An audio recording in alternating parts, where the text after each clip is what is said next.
for the Pledge of Allegiance. Pledge of Allegiance to the flag of the United States of America and to the republic for which it stands, one nation, under God, indivisible, with liberty and justice for all. Roll call, Madam Clerk. Supervisor Aliaga. Here. Clerk Newbeck here. Treasurer Brown. Here. Trustee Morocco. Here. Trustee Nalamothu. Here. Trustee Ritchie. Here. And Trustee Stolian. Here. We have a quorum.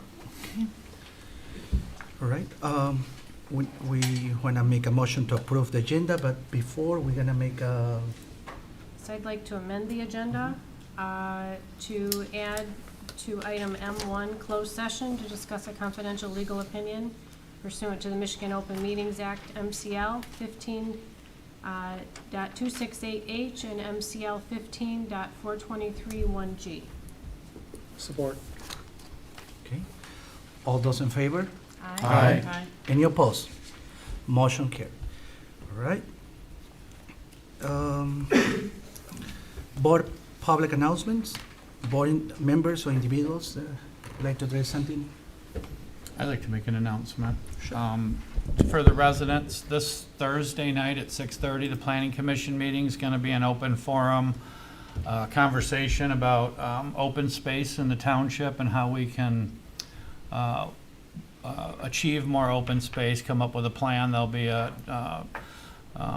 discussion with some, I forget what they're calling them, but some experts, some people from the Headwaters Land Conservancy and some other members, some people from the county, and then there'll be open dialogue with the public for people that want to come or do it online and put your input in. It's really a good time to do it because we're reviewing the master plan right now, so having a discussion about more open space is a good timing for it. So that's a Thursday night at 6:30 here in the boardroom at the Planning Commission. So anybody that wants to attend.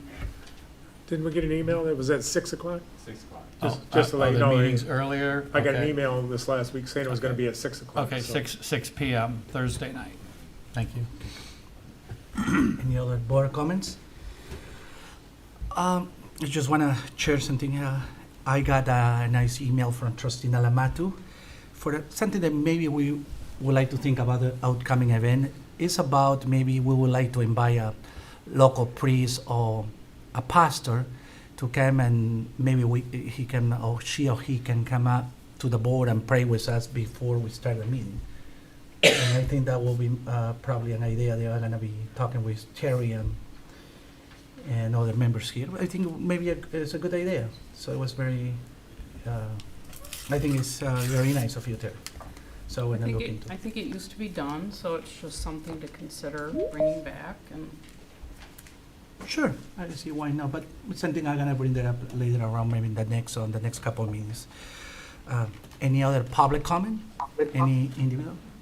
Sure. Yeah, public comments, yes. Any individual, please state your name and address, if you can come to the podium.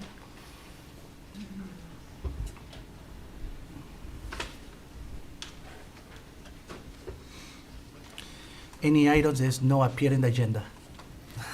Good evening. My name is Vincent Bizzone, and it's 7925 Foster Road. And what I'd like to do is address the elephant in the room. And the elephant in the room is that there are two factions on the board and in the administration that don't trust each other and are in conflict. And this conflict is characterized by what we have seen are lies, innuendos, false accusations, character assassinations, and other destructive behaviors. This is not just on the board, this is throughout the administration. This spills over into the community and is one of the reasons people don't trust the board. If you think you have a lot of trust in the community, you don't. So where does this animosity come from? Does it come from each side having a different vision of the township for the future? Or different values? Or maybe self-interest is rearing its ugly head? But whatever it is, it doesn't matter because it's not acceptable. Unacceptable.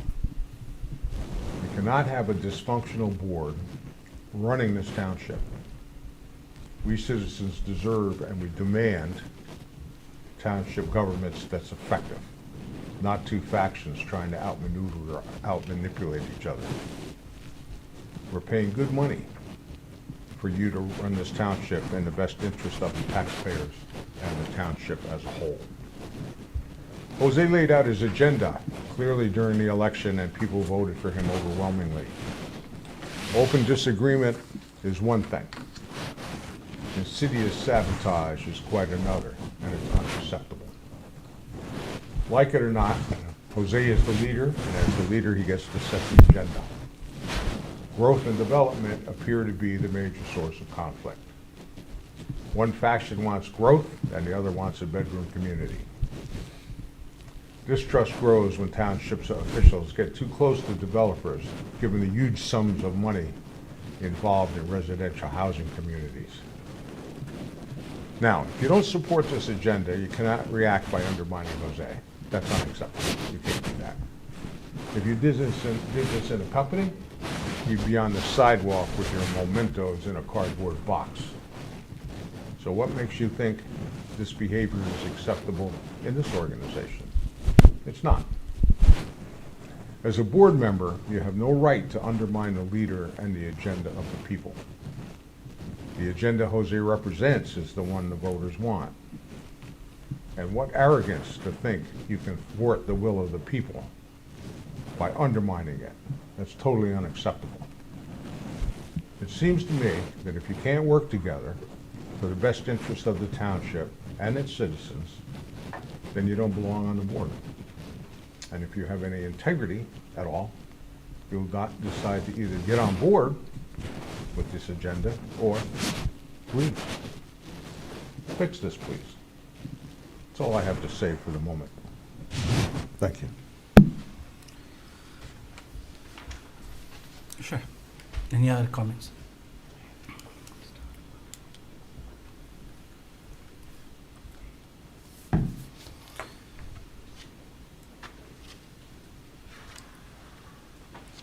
Cheryl Janakis, 8990 Woodlawn Avenue. Happy New Year, everybody. Vince was a little more diplomatic than I'm going to be, unfortunately. I'm here tonight regarding the meeting between the Planning Commission on December 8th and the trustees meeting on December 20th. Events transferred that were very disturbing. The Planning Commission Chair, Mr. Sovant, I cannot pronounce that correctly, went on a huge rant over an email regarding placing a strip mall next to a residential building due to architecture. He demanded ethics training for the new trustees. Mr. Ritchie replied that he had contacted Mr. Brown after reading the email, which totally broke protocol. He should have contacted Supervisor Aliaga, not Mr. Brown. At the trustees meeting, Mr. Brown denied the allegations and stated Mr. Ritchie had not contacted him. It's on YouTube, it's on social media. The residents do watch these, and there's no need for clarification as far as that goes. At this point, you have no credibility with the residents of Independence Township. Mr. Morocco stated at the planner chair that the planner chair also was the Troy planner. And Mr. Galley, vice chair, does not live here. He was then shut down by Mr. Brown, while another board member declared that matter was non-relevant and was a low blow. We, the residents, disagree. We believe it was a low blow for the residents when Terry stated this. It is very relevant to what is happening in Independence, especially putting two infrastructures together that are incompatible with each other. We believe if we are promised transparency, we should be aware. A big majority of us are aware, with many more discovering the truth of what is happening here in Independence every day. Although you keep stating it's all about the revenue, it's actually about preserving the green spaces we have left. Not squeezing in more revenue. You may refer the township to a business, but we disagree wholeheartedly. Mr. Sovadant has been a major player in the amendment of zoning requirements. He's overbuilt, overpopulated, eliminated green spaces, and is very good at land banking in Troy. Same goes for Brian Galley, who lives in Springfield Township and is a builder. No conflict of interest there. Now we have brought this mess to Independence. This was all relevant to the email. We, the residents, do not want planners from other cities, especially ones serving on 2 municipality boards. We are seeing the same thing happen here. The zoning board that will not make a variance for a residence zoned R1A to have chickens, but will gladly rezone for the builders. The township is being overbuilt, leading to overpopulation and increased traffic. The master plan seems to keep changing to make more revenue. Exactly what the residents of Independence Township do not want. There has been enough destruction of green spaces. Attorney Dana Nessel declares in her ethics ordinance that the ethics in government is not merely the absence of corruption, but the presence of trust, something that is really lacking here. Ms. Nessel's ordinance states in section 2-8 the following: conflicts of interest, incompatibility. An officer or employee shall not engage or accept employment or render services for a public or private or public interest when that employment or service is incompatible or in conflict with the discharge of the officer or employee's official duties, or when that employment may tend to impair his or her independence of judgment or action in the performance of official duties. The simultaneous holding of more than one public position is contrary to the requirements of the Incompatible Public Offices Act. We are questioning whether Mr. Sodavent or Mr. Galley should be on the Planning Commission at all, as it seems it may be a conflict of interest. We are asking Mr. Aliaga to seek outside legal counsel on the residents' behalf and follow up on the possible breaches of Mrs. Nessel's ethics, rules, and conduct. And I have some stuff for Mr. Aliaga here. This is just where I got this from. There's more pages, but it wasn't relevant to what we were speaking about. Thank you. Anyone else?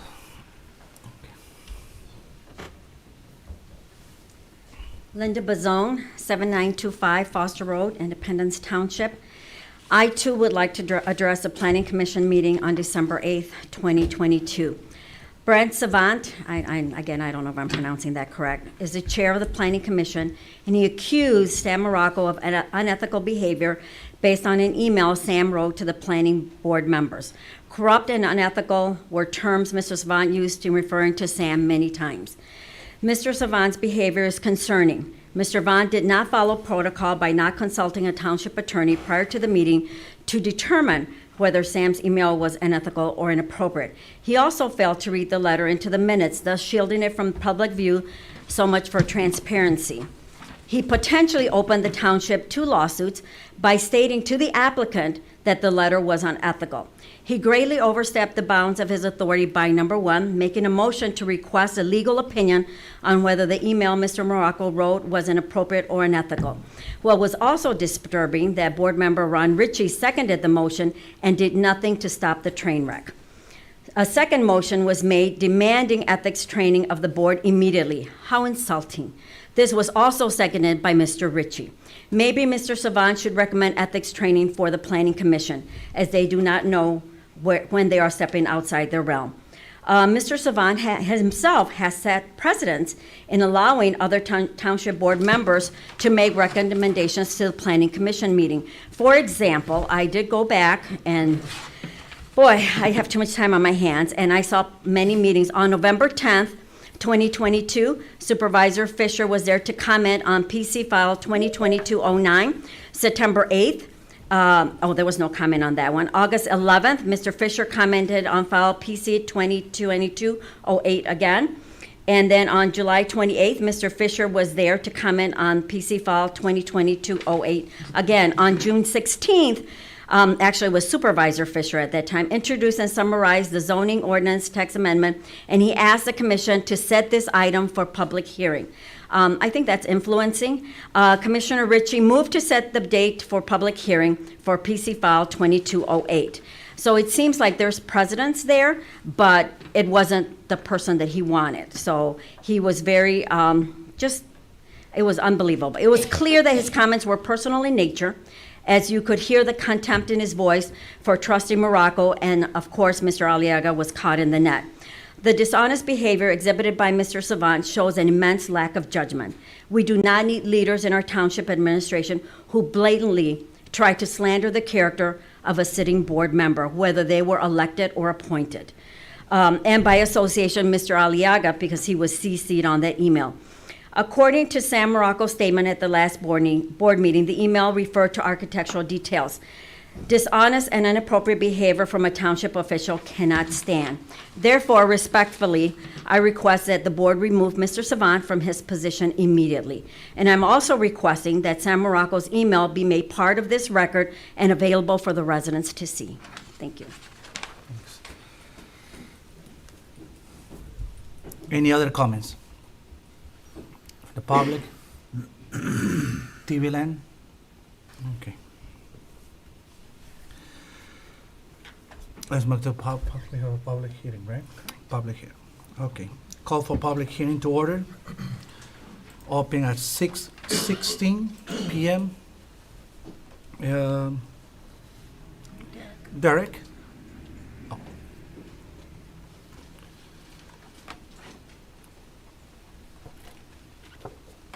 Good evening. Good evening, Derek. Every 5 years, the Parks and Recreation Department is required by the state of Michigan to have a 5-year master plan on file. That we're not actually required to have one to operate, but in order for us to apply for Michigan National Trust Fund grants, land water conservation grants, and passport grants, we are required by the state to have a 5-year master plan approved by our board and be a part of public record with the state. What a great opportunity to say, this is a wonderful opportunity for our residents to support the Parks and Recreation Department in the way of public land acquisition to support open space and greenways. When we purchase property through the Michigan National Trust Fund, that property is then owned in perpetuity by the state of Michigan as undevelopable or sellable by the township. Hence the reason why we had to go through the conversion process with Baycourt Park. Years ago, Baycourt Park was purchased with trust fund grant money, and our past regimes, several regimes ago, built a DPW pump station in the middle of that park. We then had to mitigate that as a conversion. So what a great opportunity for our community to support our department in the acquisition of open space and greenways, so we can then earmark those properties through the state for the future purposes of retaining open space and greenways, as those properties then become owned in perpetuity by the state, not allowing us to sell or develop. So with that being said, this was a 2022 budgeted item to have our master plan done. We brought that in front of the board to hire landscape architect and professionals out of Lansing, Michigan. Here with us tonight is Bob Ford. He is from Landscape Architects and Planners from Lansing. I've known Bob for a long time. They are also a subcontractor of Nowak and Frous, who is on retainer with the township. So Bob has taken our department through this process. You have the plan in front of you tonight. I believe, I don't have the date exactly, but the plan is required to be in front of the public for a review period of 30 days. That plan was put to the public mid-November and has been available at all of our township facilities, website. The public notice was put in the newspaper in November. So we have far exceeded that 30-day review period because we got through the holidays, and we're just bringing it in front of you tonight for the public hearing. So we have satisfied that requirement from the state. Outside of that, I'd like to bring Bob up real quick just to kind of go over a few of the highlights of the plan. And one of the reasons we do this process as well is to identify our capital improvement plan that is approved by the board. That 3-year plan is in our master plan. It also helps us as a department develop our strategic plan within the department that helps drive those objectives in the master plan process. So it all kind of wraps and intertwines together, but I think Bob can kind of give you a little bit better idea of what our findings were through this process and some of the things we changed with this process that were different than years past. We had a couple of stakeholder meetings with other local organizations, the chamber, the school district. We brought in all kinds of our user groups, our main user groups of our athletic complexes.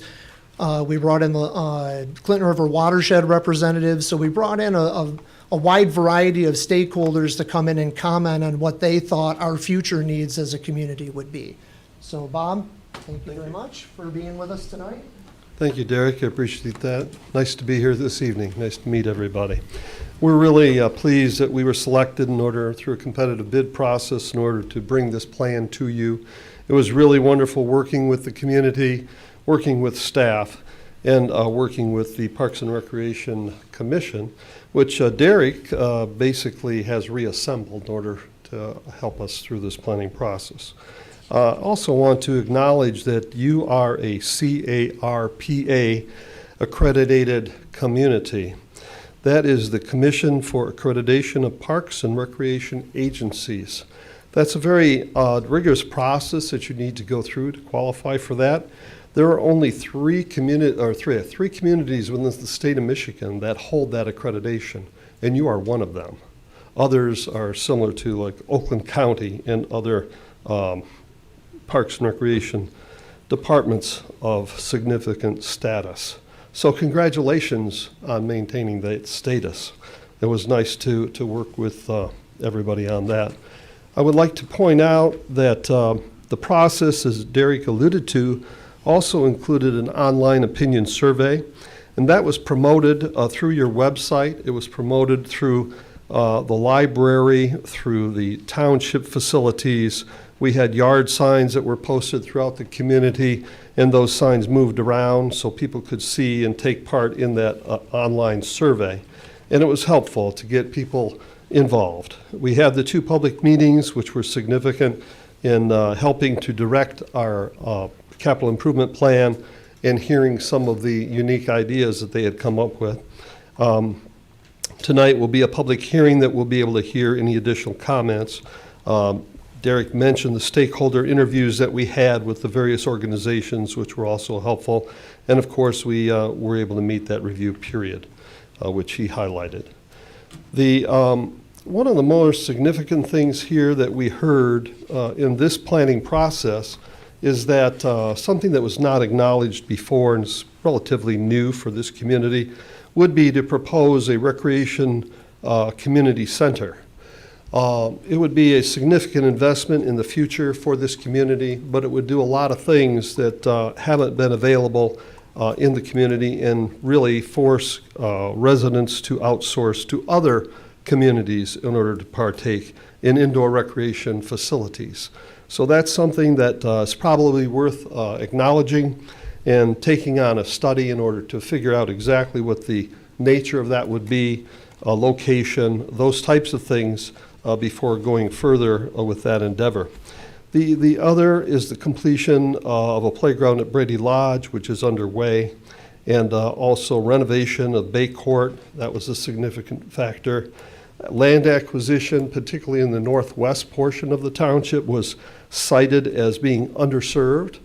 I might also mention that potential for the southeast would also be another possibility to look at. And then we just had a very good response in terms of what people's ideas were and how they can benefit the community. The shared use or safety paths that are being implemented receive strong support throughout the entire process. People love their trails. They love to be able to get from point A to B, either walking, jogging, bicycling, and they continue to support that. We did ask a rather significant question, that is, would you be willing to support the development of these park facilities, and would you be willing to pay for it? And overwhelmingly, people said that they were very excited about that and would support that type of a millage for park, green space, open space, and or were enthusiastically willing to pay up to $500,000 to do that. So we've done this in other communities, and when you see those types of survey results, you might want to test it a little further, but it definitely gives you confidence that what you're doing is good. People respect the services that they are receiving, but I think that they would like to see something more. So with that, that gives you kind of an overview of our effort. Tonight, hopefully, will be the public hearing. We can hear what people have to say if they have any additional comments. And pending that outcome and the board's comments and review, we would look forward to getting a resolution passed, because we have to get this plan into the state of Michigan no later than February 1st. Thank you very much. Thank you. Any comments from board members? Any comments? I'm sorry, I Sure. got a question. As far as the planning, as far as the schedule of all the things that were scheduled to be done, how did we come up with priorities? Well, the priorities come not only internally, but from the residents through those public input sessions. And a lot of those priorities came out of our stakeholder meetings as well. So this was kind of again, a unique part of the process that I hadn't done before. And that was to bring those stakeholders in. We had 2 separate stakeholder meetings. As I mentioned, the chamber, the library, our major sports user groups, the River Dogs, Impact Soccer, which is now, they've changed their name a few times, but they're now Liverpool. So we really kind of wanted to bring those stakeholders in, the school groups in particular. We really wanted to bring them in and say, okay, where collectively are we coming up short in serving the community? And that's why I wanted the Clinton River watershed folks to be here too, because one thing that we're such a program-heavy department that we haven't really we don't have a forestry department, we don't have an arborist on staff. We haven't really been able to pay too close of attention to environmental issues that we have throughout the community, because we're just not set up that way as a department. But it's something that we'd like to start getting into, because over the course of the last few years, we've heard a lot from residents about open space, about conservation, being tied into the environment. What does our tree canopy look like? I've said this in front of the board several times just in the last year. Most communities, or a community that to live in a healthy environment, has to retain a 40% tree canopy throughout the community. I think we do a really good job at that, because our township master plan suggests that everything north in the northern end of the township remain rural, so we do have a very healthy tree canopy to the north.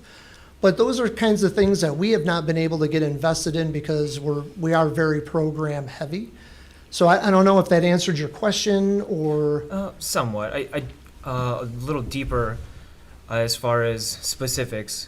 Sashbaugh Plains Park, I just going there planning with my family, I've noticed a lot of things that are not, I would say, as great as most other parks, and I'm wondering why that park specifically doesn't seem to be having as much attention, at least not planned right off the bat. It's the only park that doesn't have anything scheduled for this year. Right. When in my Well, mind, it seemed like the park that needs the most help. there's not anything in our capital improvement plan, and there hasn't been anything in our capital improvement plan, because we've had several large capital improvement ideas that have come through in the past few years, the Miracle League field being one of them.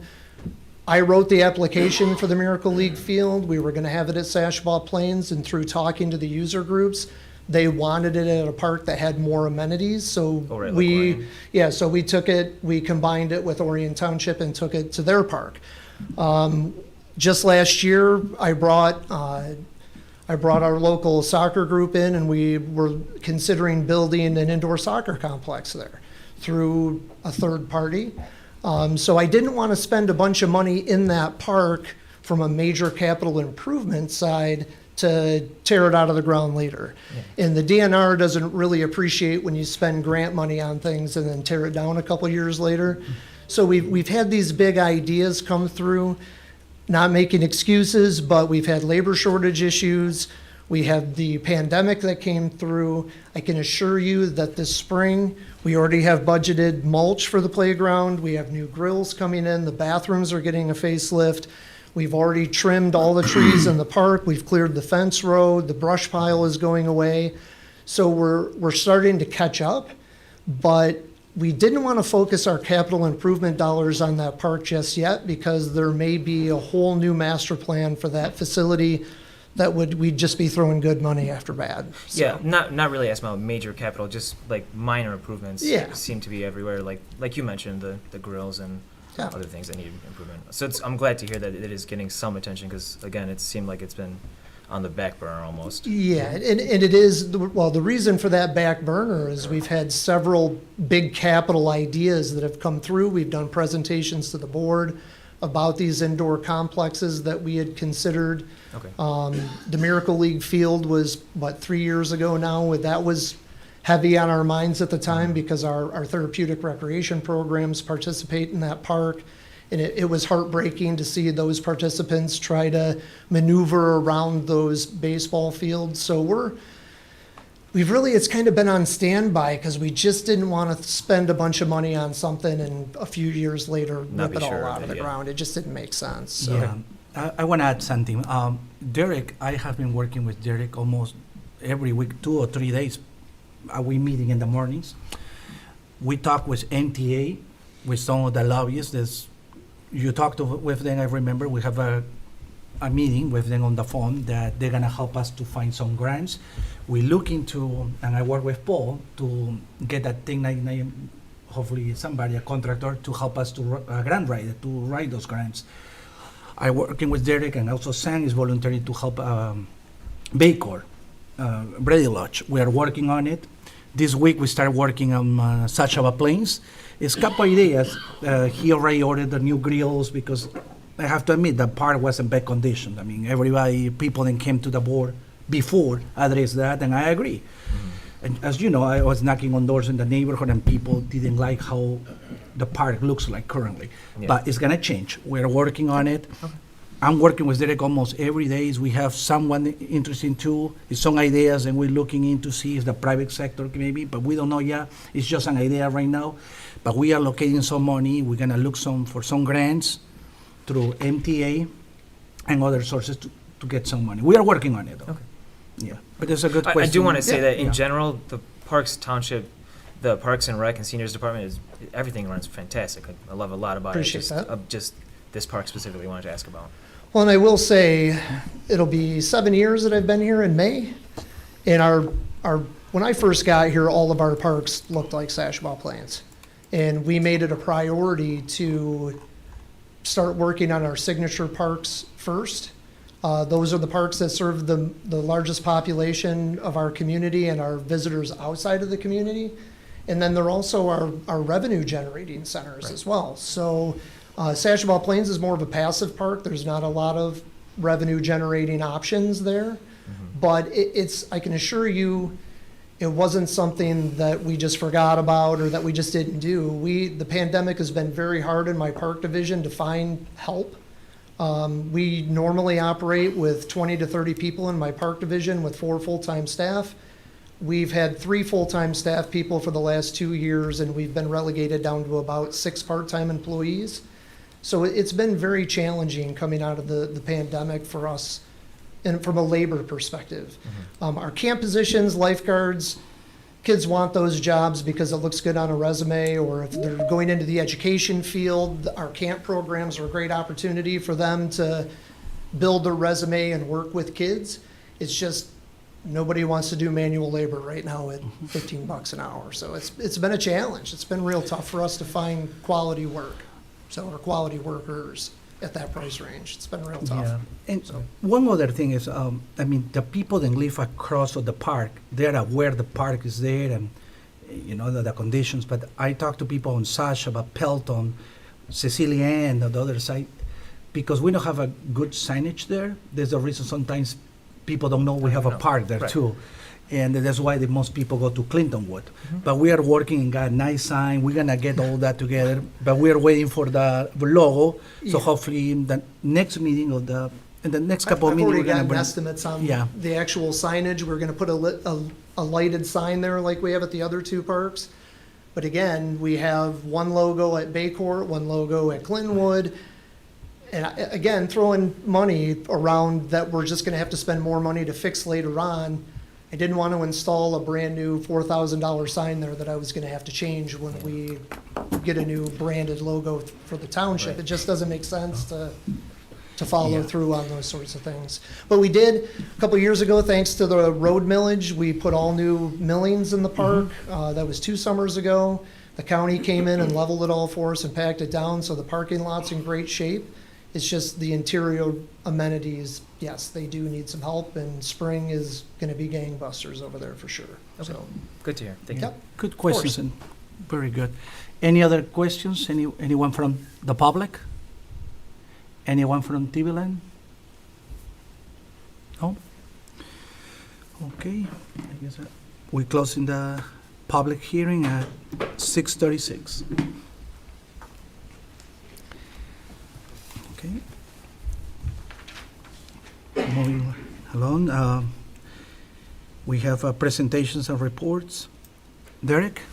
Yeah, I'm not going anywhere. Do we need to close the public hearing? We did, we just did. Yeah. So last fall, we were approached by Bowman Chevrolet through their dealer community charging program. They were given 6 charging units to place throughout Independence Township. I believe it was 6 is what you started with, 5. They had approached us with a desire to have one of those charging stations at Clintonwood Park as one of the locations that they had approached us about. So we started looking into the logistics of it and kind of what the program would entail.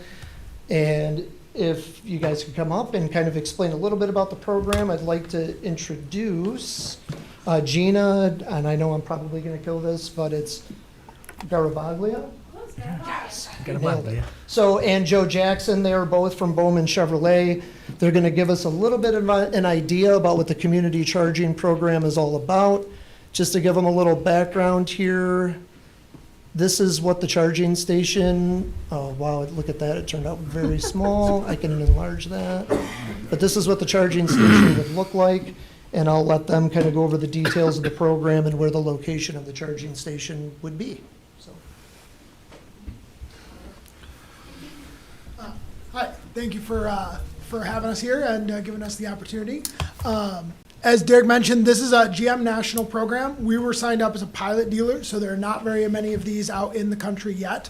We were one of the first dealers at the start of the program.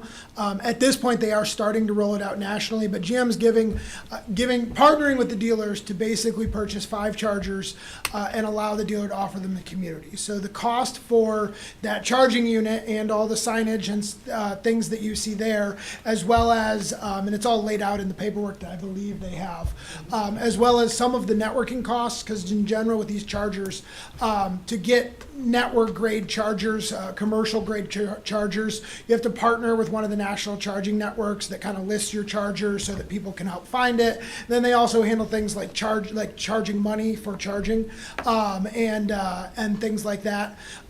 So the costs for that network are covered for the first, I think it's 3 or 5 years, and then there's some warranties and other things that GM and Bowman Chevrolet would be partnering. So we started this with Parks and Rec and with the city of the Village of Clarkston. I was just at their board meeting here in December. So the city of the Village of Clarkston is going forward with 3 of our chargers, and then we still have this one out there. And we like Clintonwood spot. I'm an Independence resident. I work and live in Independence, so I was familiar with Clintonwood Park, and Gina's from Clarkston too. So we spent a lot of time at the parks, and we went over and met with the Parks and Rec team and Derek and kind of walked around that park. We did kind of look at a preliminary location. I don't know exactly where we ended up on that, but most people, and like with the city of the village, people are looking at, one of the big questions is installation. And installations related to where your electricity is very heavily. And so installations not covered by us or GM because it's site specific and things like that. And then you'd also have the ongoing electrical cost. The city of the village is going to charge, so they're going to pass that along to whoever uses the chargers. I know some places do it for free, some places, it all depends. None of that matters to us. What we're providing is basically the hardware. And then, I don't know how much we want to get into it, but like the city of the village is subcontracting out, they're running it and installation of it. You can do that. You can pay for your own installation. None of that matters to Bowman and GM. We're just saying we're interested in this charger. What GM's getting out of it is obviously, the name is on, their name's on the top. We would replace that other dealer's logo with our logo. Obviously, this was from their pilot. But it's really just, we're invested in the community as a business. We're invested in EVs. GM's putting out a lot of EVs this year. We've got our one now. There's 3 more EVs coming from Chevrolet this year. So we know demand for this is going to be going up, and we think it'll help us get EVs into the community if people have places to charge them. And so Clintonwood, we thought was a good location. Well, in the picture that I just circulated, for installation purposes and probably for usership purposes, the picture that you see are the parking spots that if you're facing the commuter or facing the senior center, they're the parking spots that are just to the left of the building. So that would probably be our easiest location to be able to run power from the senior center to that unit. And also, I think that those spots where that's located would probably give us the most exposure for the unit as well, because it's as soon as you pull into the park, those parking spots are right on your left. So, and I know we have a couple of seniors that have EV vehicles that would definitely benefit and enjoy being able to plug their cars in while they're at the senior center. But this was something that they had approached us about, and I wanted to bring it in front of the board so you could discuss it and see if this is something that you're interested in. Are you not interested in it? We also saw a legal review from Dan Kelly's office, and Brittany was kind enough to give the legal opinion that she provided in the board packet. They were also willing, and I talked to Joe and Gina prior to this. She's willing to draw up a contract that we could send to Bowman. They could have their team look it over, and if that's what we want to do, if we want to move forward with having this installed, I can bring it back to a board meeting in the future to have the contract in place to move forward. So tonight is just kind of a discussion item presenting what the program is. And thank you both for coming, and I'm sure they'd be happy to answer any of your questions. So. I got questions. Trustee Morocco? I got some questions. How much does a unit cost? Because this has a very short life expectancy. So if we put one in and we commit to it, then we're going to be buying one in the next 10 years according to the calculations of its life expectancy. Yeah, so a unit like this runs around $5,000, including some of those warranty costs and things like that. So it could be $2,000 to $5,000 depending on the amperage. This is a high amp unit, so it tends to be on. This one is more expensive. So, okay. So let's say $5,000 replacement cost after 10 years would be something we would be preparing ourselves for. I would say that's reasonable, all things Okay. considered. Right now, you could probably do it for a little less, but yeah. Okay. We'd also get the insurance on top of that. You got the $1 million insurance policy that you got to cover with it. I don't know what the cost of that is. Does anybody know if the service at the senior center is large enough to handle this big of a drain on the panels, or would we have to upgrade the service to the building? And that's a great question too. We actually have a contractor lined up to give us a cost estimate on both the installation and that ampage We rate. do probably have to upgrade the panel in the building. Do we know?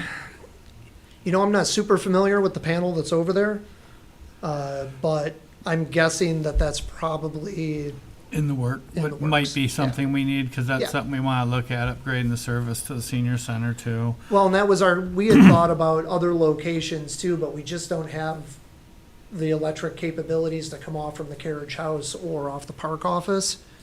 We know that we would probably be best suited to run it from the senior center, so we can definitely have that cost estimate wrapped into when they come out to give us the estimate for installation. So- You know, when we do pre-construction for construction jobs, we drop a line down the telephone pole, throw a meter on there and a breaker box, and we run the job sites off of that until the house, can take its own power. Is that something that, if we put this near power, is that something that we could isolate this charger on its own meter so we could know exactly the cost of usage, not have it go through the senior center? So maybe look at the price comparison to set up we call it a pre-construction meter, so it's on a pedestal and it's got all the stuff you need, opposed to tying it directly into the senior center, which we would have no way then of calculating the usage. So if we were going to eventually in the future charge for it, we could base it we'd have our own meter to monitor usage. And I think that's a great idea, just because if this is relatively new in the auto industry within the last, 10 to 15 years. So to have a test pilot like this to find out what the true cost to us would be over the course of the next 5 to 10 years, and if this is a continuing trend that the auto industry puts more EV units out and we have to install more of these into the future, this might be a great opportunity for us to test the market to find out what our true costs would be. And it might give us more flexibility on placement because we just need to get near a utility pole that has power on it. We don't have to get near a building that has power, in the park system. So Well, we we have might lots have of a little light more poles there, for sure. flexibility in placement. So that would just be something to check into before you come, while we're continuing dialogue. Are all the plugs universal on every manufacturer in the world? Not currently, but they seem to be headed that way. Currently, Tesla, it's basically Tesla and everybody else.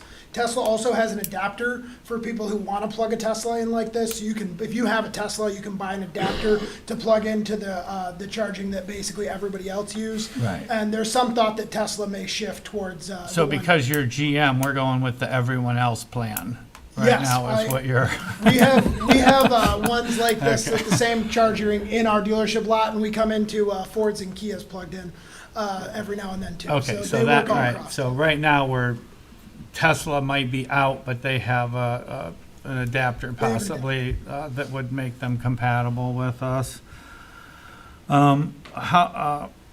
So the replacement costs $5,000. I'm kind of shocked at the limited amount of life expectancy these things have. That would be the only, one of the things that would be, we're going to acquire some costs for it. I don't know that we would want to charge people for it. The village is a little different. They need every penny they can get over there That's to what they keep say. things going.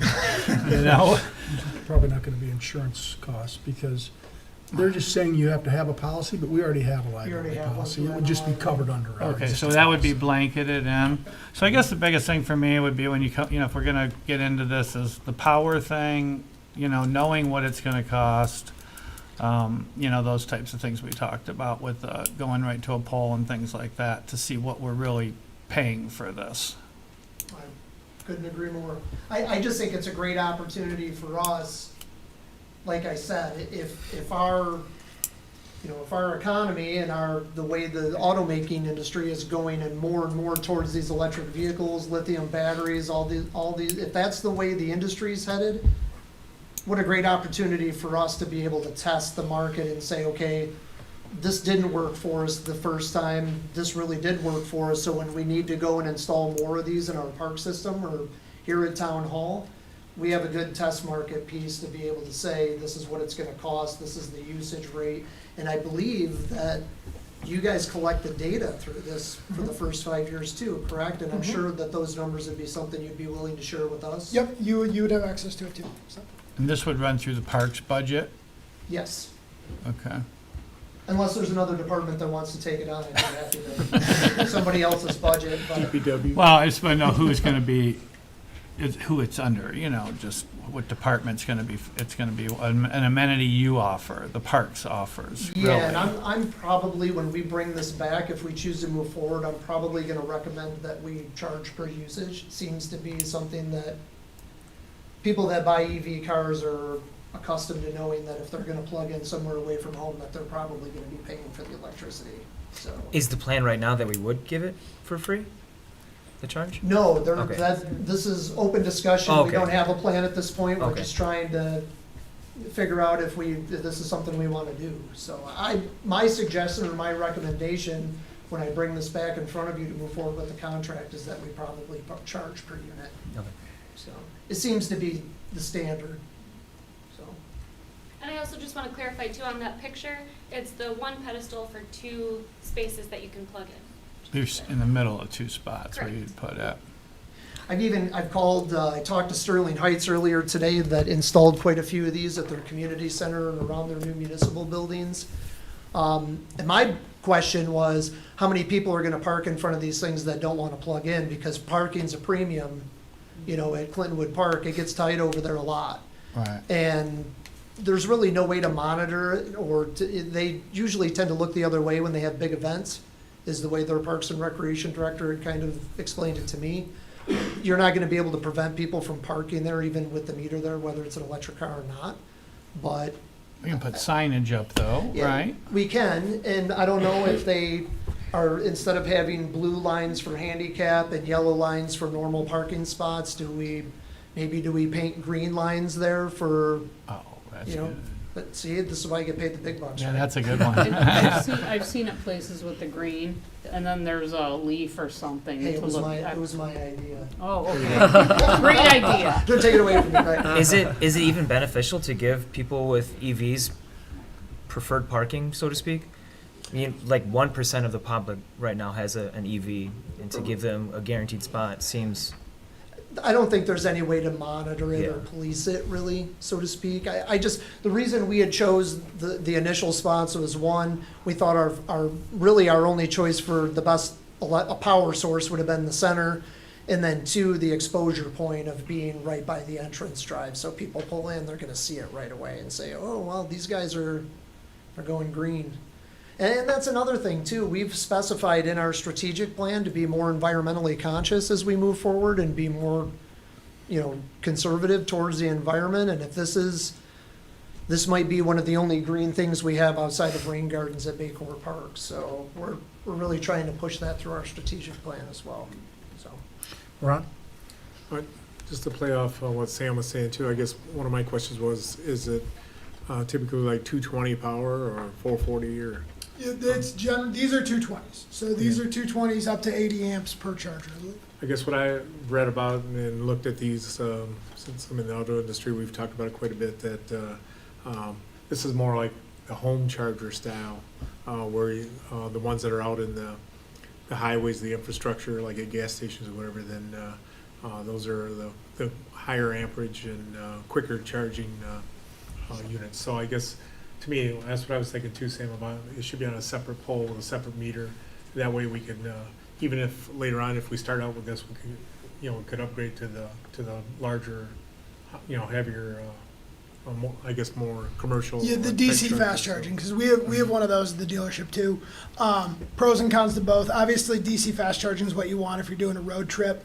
But GM did a lot of data research in eligible spots, and what they're targeting for this level of charger is places people spend a couple hours where they could, if they're on the fringe of the range or if they didn't get a full charge at home, they can add real mileage. I mean, every vehicle's a little different, but you can add 20 miles of charge, if you're at the park for a couple of hours, and that could be the difference between being able to go there or not go there for someone who has an EV. Yeah, these are not the DC fast charging units. Those are also hugely expensive, I'll tell you, from the ones we've had to put in, so. And those, I believe, those are the ones that Sterling Heights had installed, and those are run somewhere in the neighborhood of 28 to like 35,000 per unit. per So unit. that's why I was surprised when you said that this unit was only $5,000. I'm like, wait a minute, Sterling Heights told me they spent 28,000 on theirs, so But that must be the difference But if we between can quick charge or charge. not charge for it too, we could also set the rate for what we charge for it too. So I mean, it doesn't have to be, maybe, it doesn't have to necessarily be free, but we don't have to charge necessarily the full amount. It would allow us to control that, I think, as well. And that, I guess that's what I was wondering, whether or not we had capability to vary what we charge for it, so. But it could be somewhat of a amenity, I guess.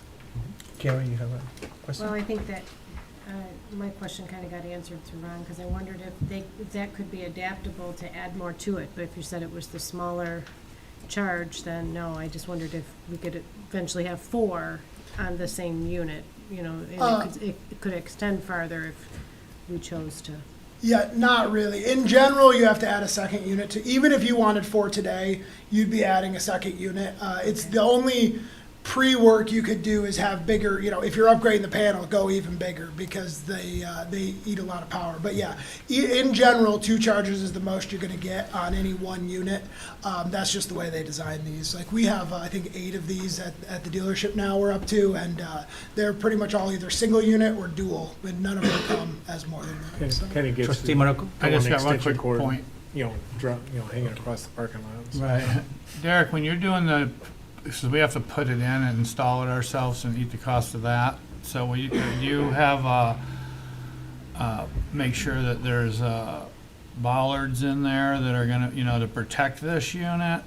As part of the installation? Yeah, I would because recommend it. we're gonna need to have something to keep people from hitting this thing, those concrete posts put in the ground in front of it. So I'd just say to make sure that's included in our overall, installation quote. Yep, I'd already thought of that as well.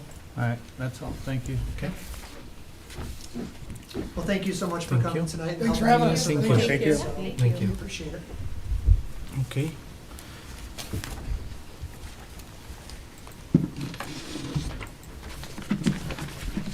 Thank you, Derek. Thank you. All right, that's all for our presentations and report. And then, moving along, we have to present that consent agenda. I'm gonna request to approve the Board of Trustees regular minutes of December 20, 2022.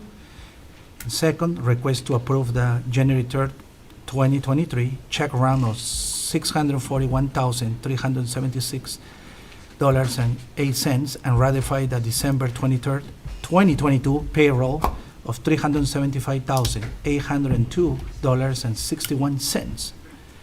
Okay, I'll move to approve the consent agenda as presented. Support. okay, all those in favor? Aye. Aye. Any opposed? All right. Moving along, regular business, okay. Request to adopt the resolution number 2023 for the 2023 and 2027, Derek Smith. I'm going to have to thank our clerk's department appropriately for front-loading me at tonight's agenda. Appreciate that. But, yeah, kind of this is essentially just adopting the resolution to approve our master plan. Once this gets adopted, we can then kind of put a bow on it in the finishing touches and send it over to the DNR by that February 1st deadline date, so. Okay. Any questions, any comments from board members? No? Anyone from the public? Anyone from TV Land? Okay. Need a motion? I'll move, Go ahead. move to adopt resolution number 2023-001 for the 2023 through 2027 Independence Township Parks and Recreation and Seniors Master Plan as presented. I'll Support. second. Okay. Before we vote, Sure. I assume we're gonna read through the entire thing. Just in the verbiage of the motion, it doesn't really sit well with me. It mentions a couple times that the community was given a well-advertised opportunity during the development to express opinions, ask questions, and give feedback. 170 responses on the online survey out of 37,000 residents in our population, less than 0.5% of the people. And it obviously stands out tremendously to me. I don't want to just assume that my own head was in the sand, and I wanted to actually ask people around me. So my wife and I, for the last few days, asked 63 people. I'm not counting myself and my wife because that seems disingenuous. But 63 other people, if they knew that this was happening, and 4 said yes, 1 said, I think I knew what was going on, and then the other 58 had no idea, and most of them would have loved to have given feedback. I knew this was gonna Just come to up. word it that it's been a well-advertised opportunity, and it's been said multiple times and well-advertised, it just doesn't sit well with me. Well, I can assure you, it's been plastered all over our Facebook page. We ran an ad in the newspaper. Our entire database of people who register for soccer, baseball, all of our senior programs, our summer camps. We plastered this thing through all of our email outlets. It's, I And it- don't want to get in back and forth about No, how I it was done, understand. but But- even my wife and I, we registered our children multiple times for many Rex things, and I don't Didn't remember seeing an receive it? email. well, and I talked to Bob about this because I was very disappointed. We did 2 public input sessions. I mean, we followed this by the book and went above and beyond through our marketing to be able to promote this. And I was talking to Bob about it, and he said, you know what, you're not in the same boat. They're experiencing, a lot of communities right now have survey fatigue, where they're just not wanting to do surveys. And it's been a problem. We've discussed it with the DNR as well. We had QR codes that people could scan and take it real fast with their phone. We had yard signs out. I mean, we really did our due diligence to get this out to the public. And for instance, Delhi did their master plan with LAP. They only had 300 respondents on their survey as well. They have the same population that we have, like right around 39,000 people. So I couldn't agree with you more. I was very disappointed for the amount of effort that we put out to get this out to the community. For the amount of responses that we got, I was very disappointed. So I agree with you wholeheartedly. As far as yard signs, where I saw one yard sign, and this was after I learned that this was happening. So if I would have seen the sign without knowing what was going on, I would have saw the attention getting words were online survey, and then everything else was kind of smaller. If I would have seen Right. online survey, I wouldn't have read anymore. I'm busy. Yeah, But if it would have exactly. said parks budget for the future, I would have read everything. Right. Well, and we had them at the entrances of all of our facilities. We put them in the park system, on the safety path trails.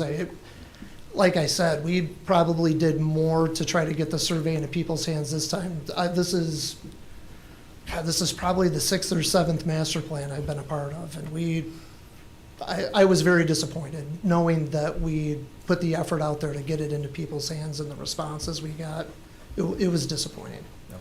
So, Jose.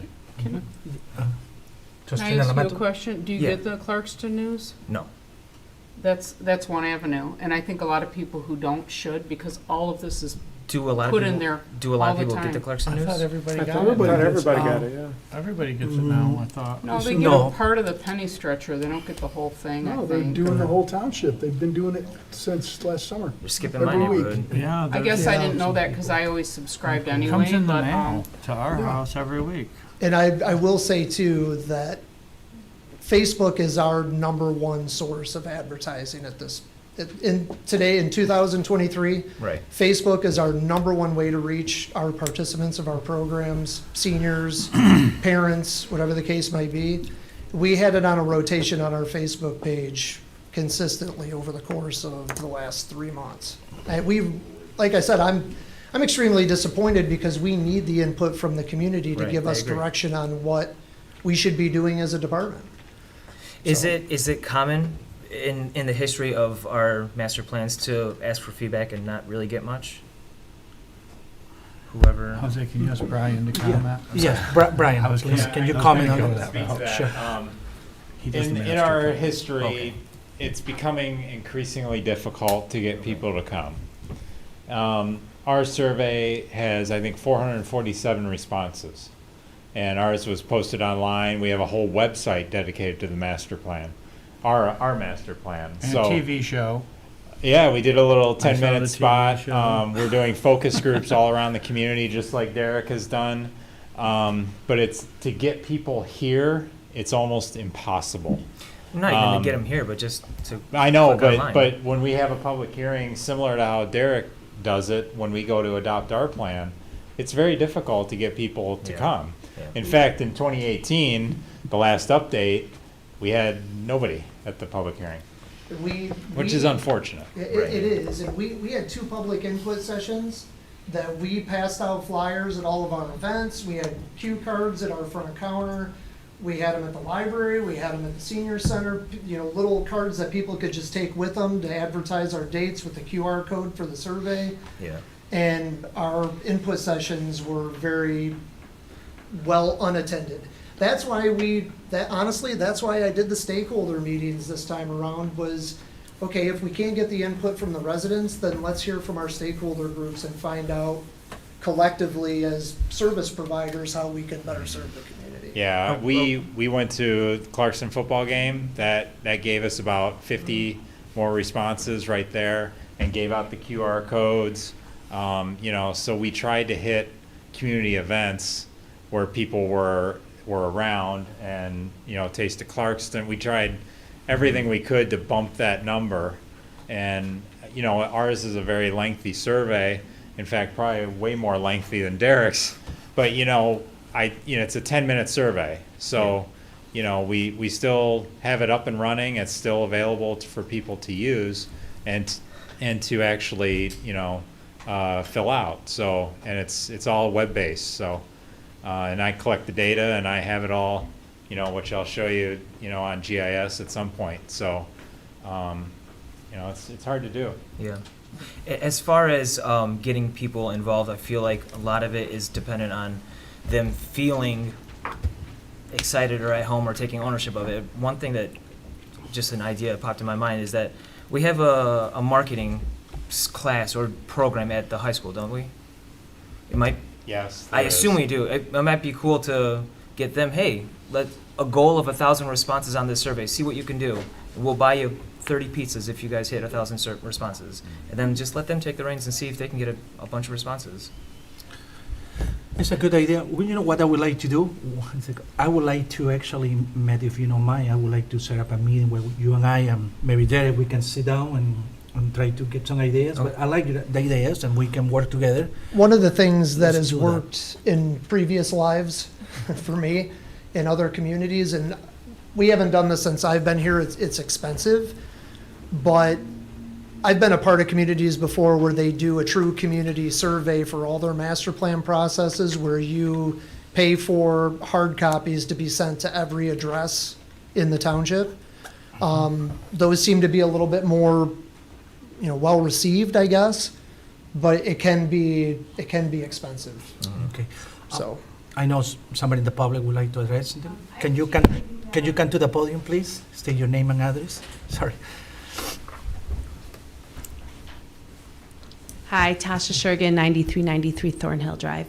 I appreciate you bringing that up because I hadn't heard of it either. For the past couple of years, I've spent a lot of time focusing on what's going on at a county level, and it's very depressing, so I figured I'd start the new year by coming to a local level.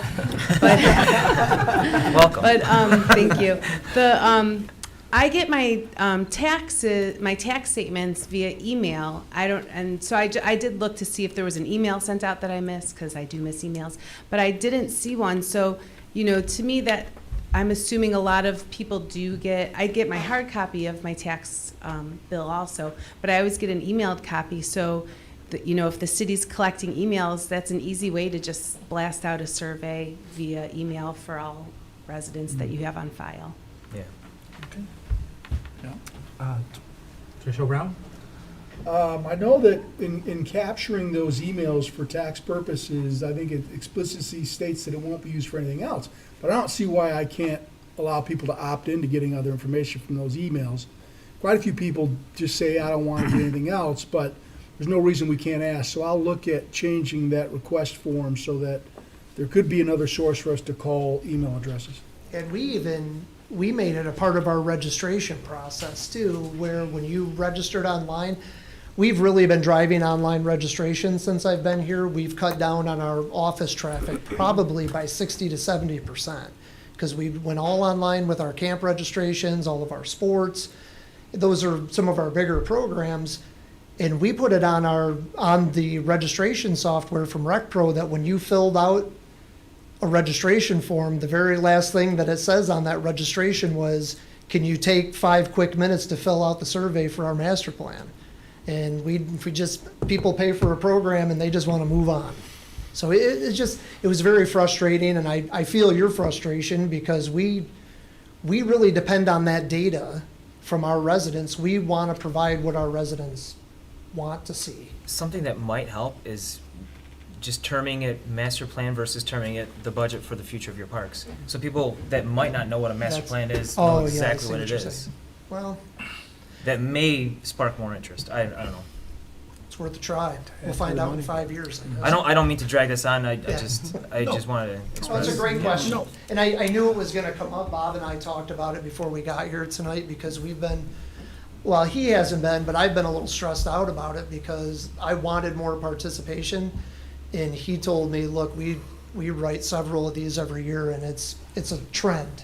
That people are just, they're burned out of taking surveys. We had, one of the suggestions he had that they did in Delhi is they had a trash drop-off day, you know, like a brush pile drop-off. And while they had 30 cars waiting in line for their turn to go drop their brush off, they gave them a hard copy of the survey, so it's a captive audience, right? It gives them something to do while they're waiting their turn in line. And they still only got 300 people to take their survey. So it's not just us, it seems to be a common trend, so. Your comments about Facebook, you know, you've used it like to raise money, like at Baycourt Park and stuff for like the playground and stuff. So you've gotten many more hundreds of responses through the donation thing. I gotta be honest, our online donation for that playground did not go well. No, okay. No, Maybe it was most just of the our can drive donations then. came through our sports programs when it came to residents, so. Well, you got some advertising through, people brought enough cans over there to choke you. I don't ever want to return another can or bottle as long as I live. But I'm just saying that type of stuff all was through Facebook and stuff for the most part and everything too. So I mean, that's why, you know, you feel you're getting good response from that, and you know, but for the survey it just was way less, it seems like. So It just, for whatever reason, people just don't want to take surveys. I saw the ad on the Facebook Independence Township Facebook page, and it said I may be misquoting it, but it said "Speak up for nature." If I would have read that, I wouldn't have thought it was a budget for the future. Well, this really isn't for our budget. It's more of a directive. And honestly, at the end of the day, this document gets sent to the state and it gets put on a shelf and it checks a box for us to write grants. That's really what it is. It's for us internally as a department, it kind of steers which direction we want to go for acquisition but not as much on the programming side. It really is a tool for us to be able to get money from the state, to be able to get grant funds for our capital improvement program, our projects that are approved by this board, which are members that are made up of residents that are supposed to speak for the voice of our community.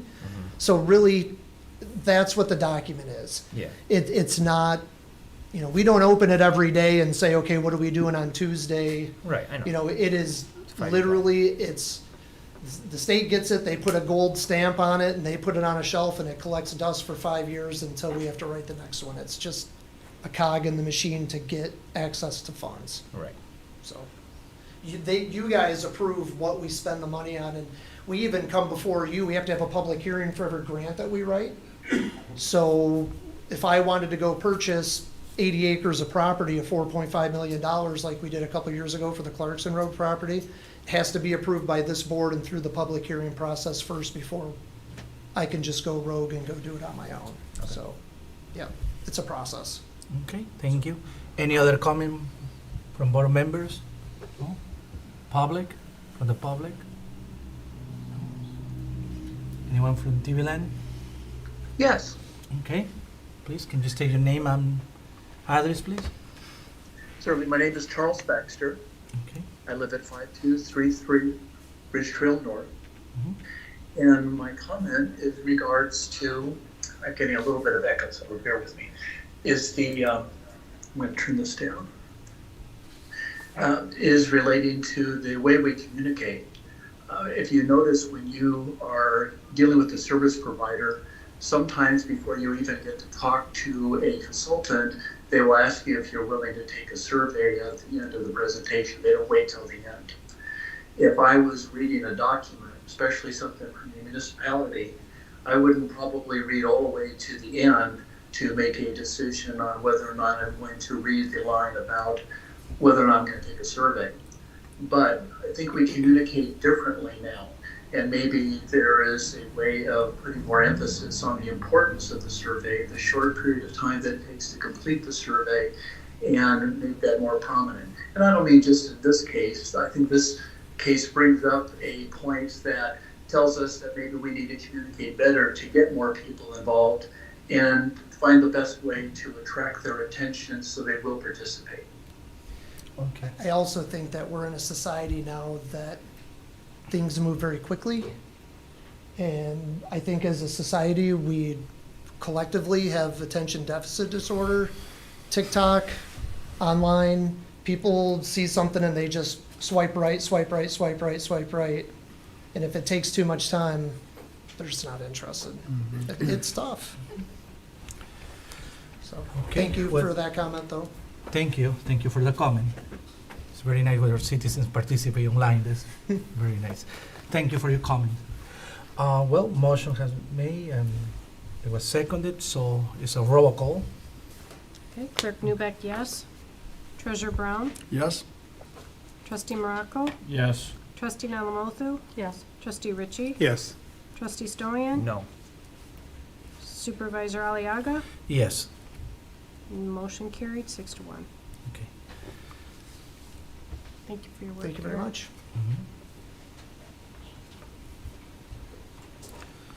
Just a comment, Trustee Simeon, I really would like to have you in my office with Derek so we can work some other ideas. Yeah, absolutely. Always we want to improve and always there's room to improve, so I appreciate your comments. Yes.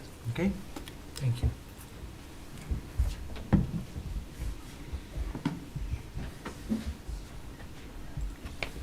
All right, moving along.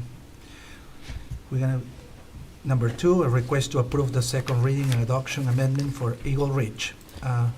Brian Ockman, or Director of Planning and Zoning. Good evening. This is a second reading for an ordinance that you granted first reading on November 15th.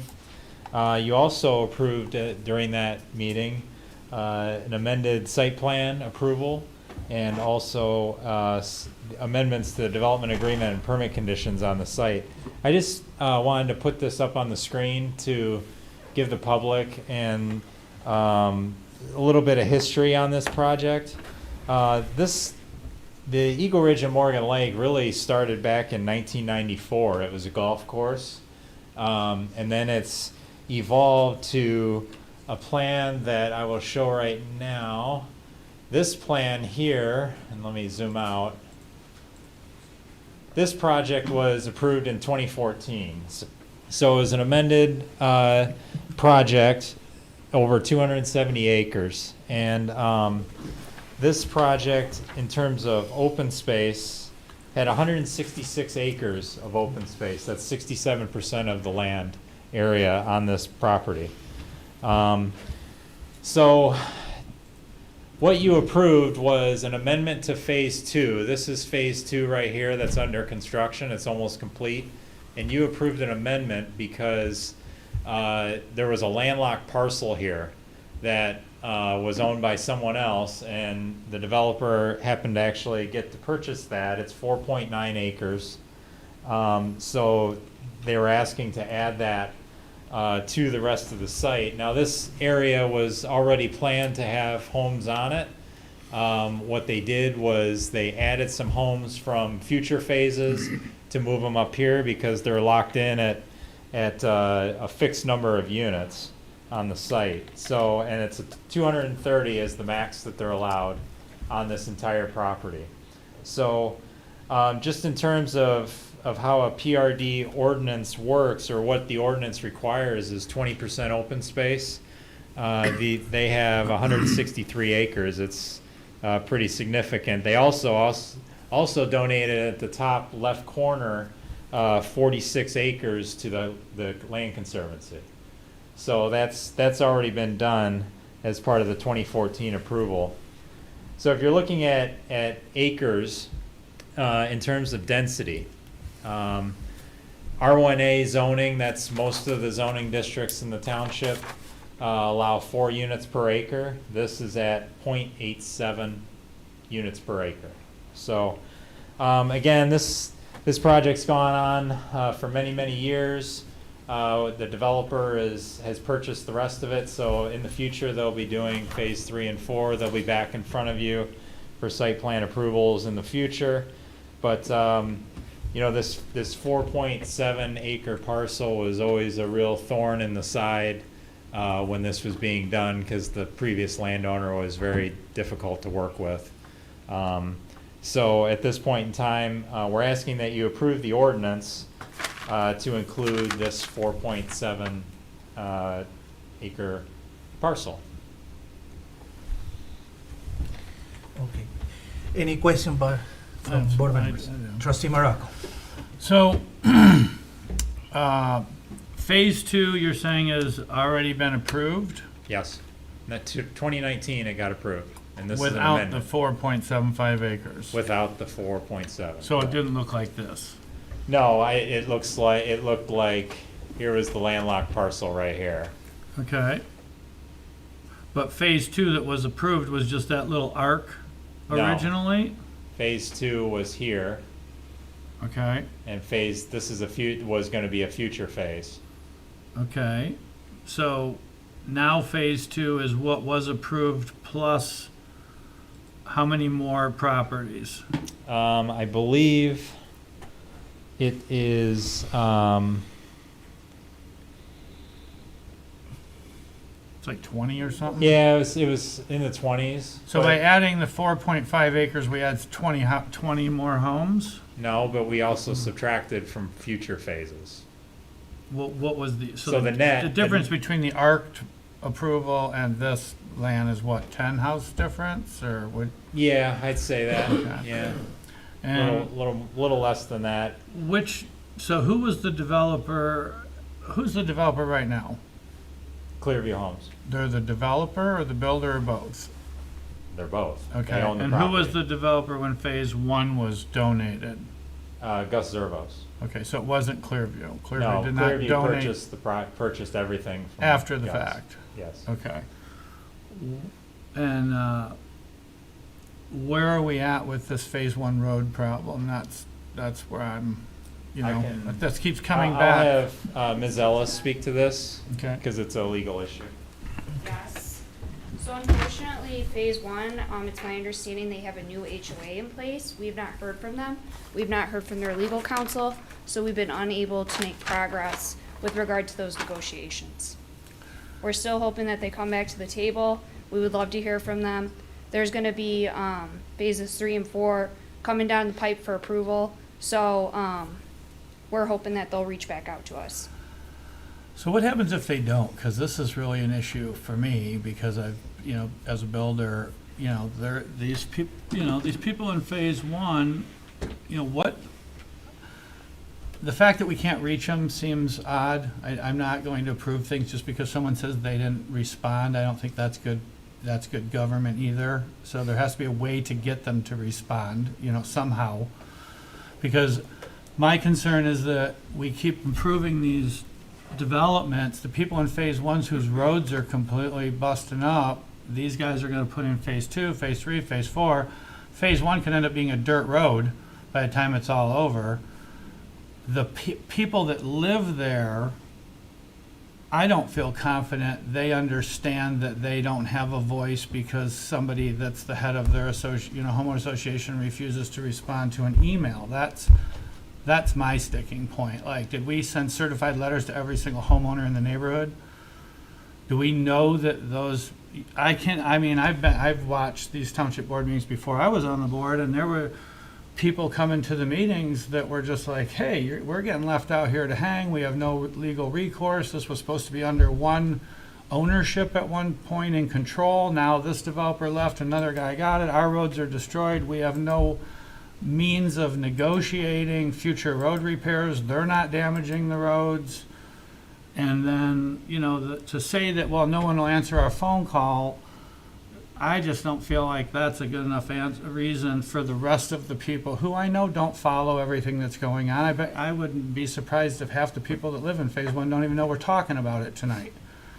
So, it's not like they're notified like like a zoning board thing. Everyone within 300 feet gets a letter that we're talking about your neighborhood tonight, and we're getting ready to approve a bunch more construction going on your street with nothing in place to protect you or your roads. And that's a real struggle for me. I don't think we did a good enough job to contact the people, because that would be getting a certified letter to every homeowner that's being affected by this.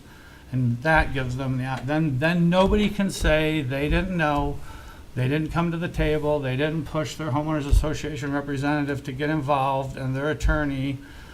And I just feel like that we're gonna screw over a bunch of people in that neighborhood that are gonna find out what happened, and then they're gonna feel like they weren't told up front what was happening, and then there's gonna be ramifications to it. So I need someone to explain to me how we're protecting the Phase 1 road, since we allowed the development to change hands and now it's not under all one control. So that's kind of my sticking point. So I hear you. What happened was 30 years ago, there was this planned residential development agreement entered into.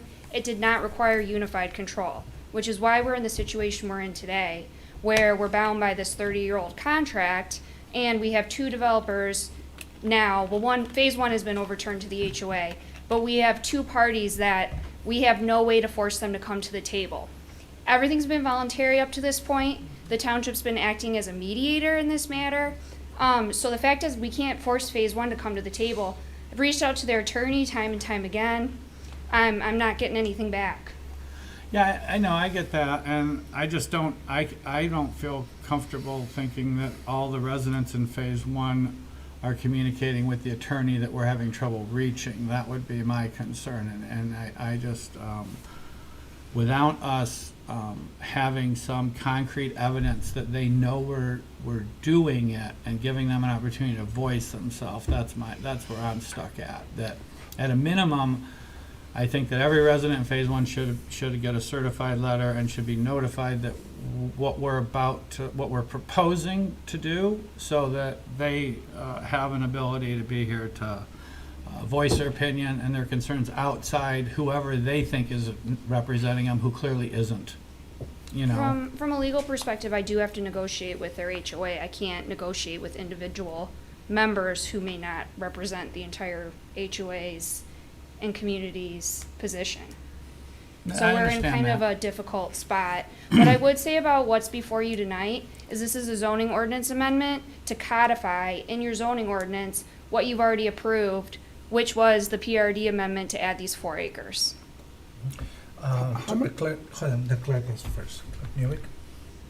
Outside of the HOA president that seems to be AOL, or AWOL now, and the attorney, has there been anybody else from that group that's been at the table for these organized meetings that we've had? I mean, we have had several meetings with them, and I think we put forth a great effort to try to bring these parties together, which, correct me if I'm wrong, this isn't really the township's position to be doing that. I mean, we've done a good faith effort to try to bring them together, but has anybody else been at the table that may still be present and be active in this HOA that has been aware outside of the attorney? And Yeah, at the meetings that I'm aware of, it's just been the HOA president and 2 attorneys, 2 of which I've reached out to both attorneys and I've gotten no response.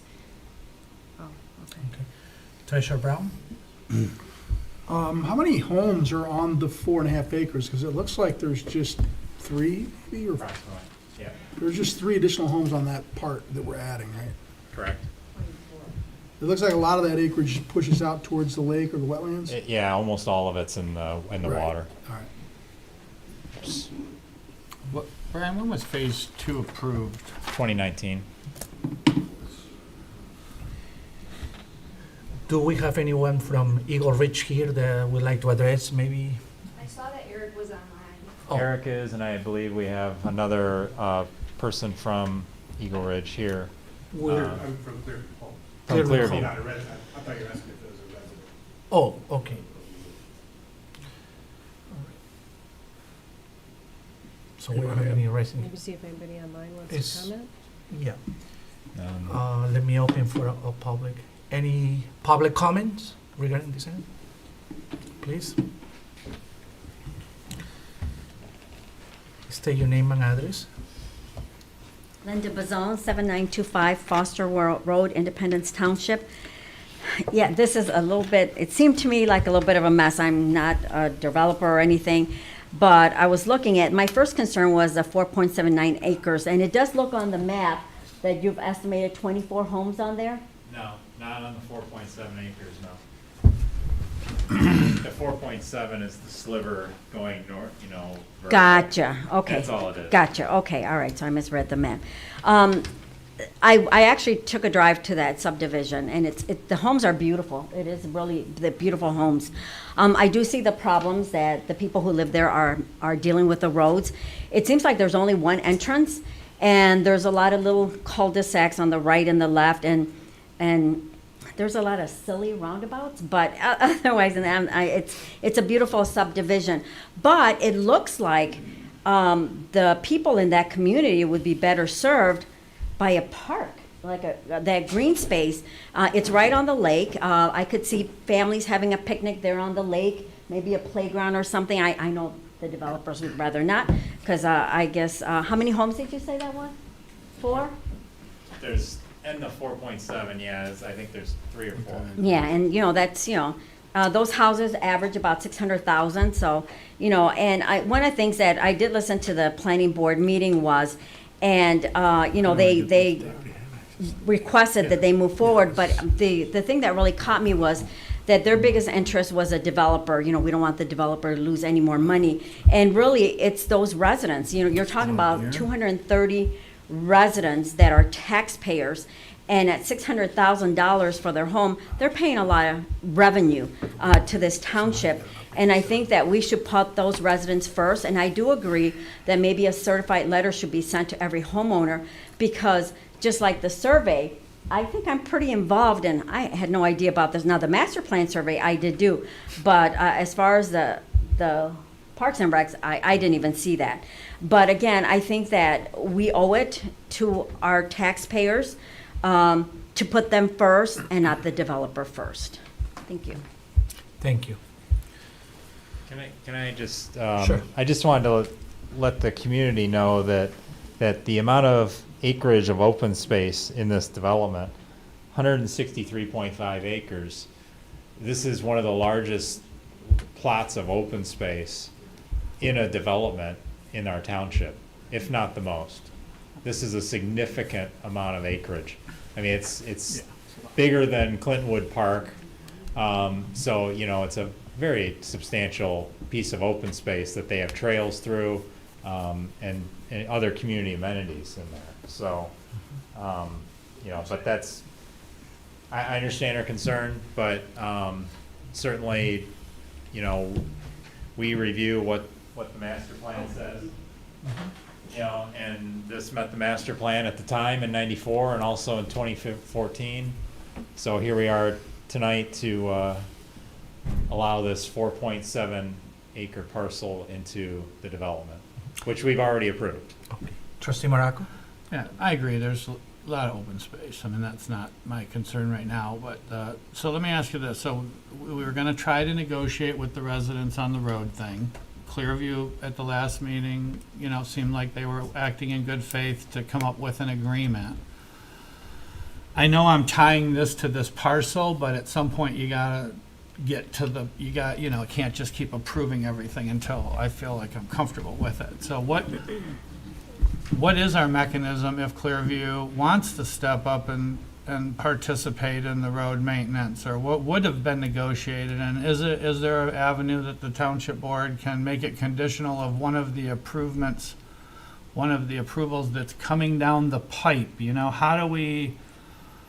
How do we negotiate for the residents in good faith over it? Every neighborhood in the township's deteriorating. We know this one's deteriorating, and now this isn't going to be deteriorated by garbage trucks. It's going to be deteriorated by the next 200 homes that are construction trucks that are driving down there, and garbage trucks. So I know the real damage that's coming. So is there a mechanism that we can participate on behalf of the homeowners in some mechanism without their participation, or is it just they're left out there you know, and I'm not talking about the lawyer and the president. They're the people that I'm most disappointed with. I'm talking about the people who are at home that don't know this is all happening, and they're gonna get caught with an SAD to fix a road only in their portion, while 200 other people still continue to abuse it for all of eternity.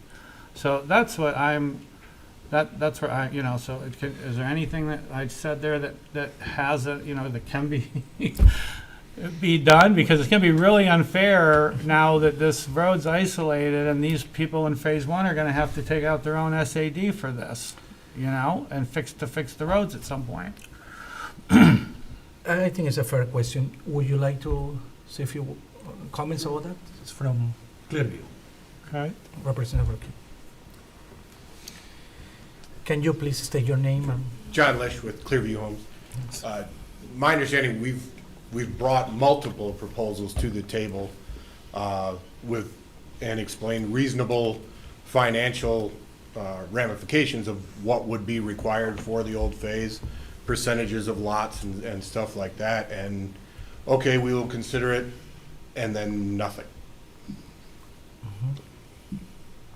Okay. Multiple times proposals have been brought to the table by it. Thank you. Brian, is it possible for them to voluntarily do something in the future to help with this? I mean, this is a unique situation. You know, we don't get this in a lot of subdivisions where we're building out through, you know, 20 people's access road, you know, because it's not their, you know, once their road stops, it's somebody else's road. And they're going to be a separate parcel and separate SAD, you know, so I don't even know another neighborhood in a community that this is similar to. Yeah, and I mean, Ms. Ellis can correct me if I'm speaking out of turn, but, you know, we can't represent an HOA. You know, they duly elected through their bylaws an HOA board that is supposed to represent them. And me being a president of my board for 5 years, I know that the law of averages is basically 30% actually care, 30% don't care, and 30% don't even know you exist. So, I mean, that's the challenge in every homeowners association. The person that was the president was very active. I don't know if he got reelected or not. You know, and we can't represent them in negotiations with a developer. You know, as much as I understand what you're trying to get at, you know, all our role was in these negotiations was to be a mediator. You know, Right. to provide the avenue for them to sit down and come to the table. And that was basically it. And we had very productive meetings. It started a little rocky, but the last proposal that Clearview made seemed like a fair one. But, you know, but the HOA president said, I'm going to take this back to my board and I'll get back to you. And they even had a deadline, and the deadline came and went. And, you know, I know our previous supervisor, our attorneys, you know, because we're talking through attorneys, basically, at the table, you know, they were all in communication. And then the HOA, I don't know if they've changed legal counsel. We don't even know, but they've dropped off. You know, they've gone radio silent, and that's the challenge that with this project. I mean, the homeowners are not being served by their HOA board very well, and that's the shame of it. You know, that's just what I see out of this project. And, you know, we've looked at multiple avenues too of construction entrance and everything like that, but the problem is a lot of this project is wetlands, and we just can't do it, you know. I just think that for me, if we can't be assured that, if all the homeowners know this is happening, they know the ramifications of what's about to happen by not participating, and they don't participate, that's a different thing. I'm not convinced that these homeowners, other than the president of the homeowner association and his attorneys, are aware of what's about to happen to them as this development continues, and what happens later when they have to get their own SAD and then it's still being it's still being abused, because this is such a unique development, the way that it fell apart like that, you know, that it's a cut through to a large development, you know. That's my sticking point. If I knew that all those people there on that street knew what was happening and they didn't do anything about it, then, you know, shame on you. But I'm not at the point where I feel like that we've got, that we've been able to communicate this with the residents. It's just, you know, that's still my sticking point. That's all I'm gonna say about it. Thank you. Trustee Morocco? I was Rainey? just gonna add where we were at in the negotiations when they fell apart. Basically, Clearview had circulated a master maintenance agreement. The terms that we were still negotiating on was how much each unit in phase one and the new phases would contribute to the shared road, as well as other shared common elements. That's all they were all it came down to pretty much was that number, and they went silent. So, my recommendation would be let's try to reach out to the HOA, send a letter to every single member and give them a certain timeline to respond and see if we can get something going again. Otherwise, I can't recommend a basis to hold approvals up. Treasurer Brown? Yeah, I don't disagree with the idea that we send additional notifications, but my only concern is we're not involved in the litigation other than trying to help facilitate it. Is that right? Well, there's no litigation. It's just a negotiation, but yes, our role has been mediator to bring the parties to the table. We're not trying to do the negotiation, we're just saying you guys should talk. Correct. And so, if in fact there's been that many efforts by the developer, at what point is the developer gonna get treated unfairly if the residents, if the homeowner association isn't doing their job? And I certainly understand that the residents in this community carry a lot of strength, but let's not forget that developers are making great investments in there. They're building places, they pay taxes on the property, and so they're not without some rights to have representation by the board as well.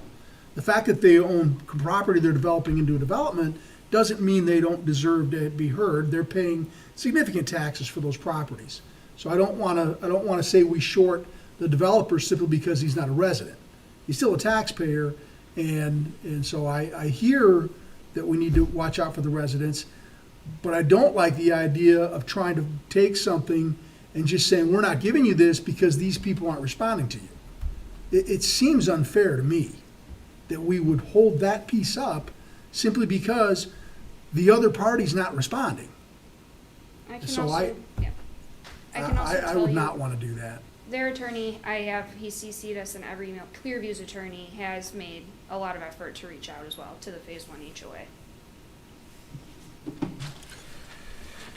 Yeah, just a comment from being on the planning commission that a couple years ago, the HOA president and several homeowners of the association did come to quite a few of the meetings. I know Brian could probably speak to that better than me even, but initially before we had the Kelly firm get involved, we basically, that was one of the things the planning commission sponsored and wanted was like, hey, let's try to facilitate the mediation between them, trying to get something going and everything.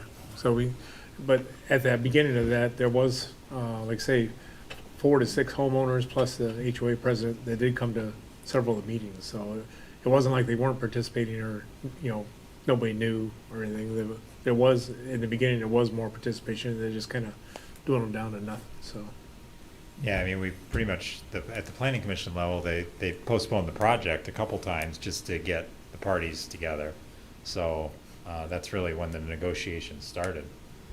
Well, that's why we offered, to have the Kelly firm to try and mediate it as well, to keep poking each other to get them to try and come to the table. So I mean, you could probably list a whole litany of times that you've tried to engage the group together. So Okay. it's, I'm not against more communication. I'm always in favor of more than less communication. But to me, there needs to be something. If we're going to send a letter to each home, it's kind of, I think what Sam was getting to is that somehow it needs to be saying that this is your final chance or something like that. So. Well, I just don't know that we have proof that, I just hate to put it in the hands of the homeowners rep, homeowners association rep, if he's not doing his due diligence and representing his people correctly. That's my concern. If I knew that the residents knew what was going on, then that's what you get, you know? And I don't know, I was there at those meetings with you when they used to come to it. It's been going on forever. But we don't know that that's the same home HOA contact that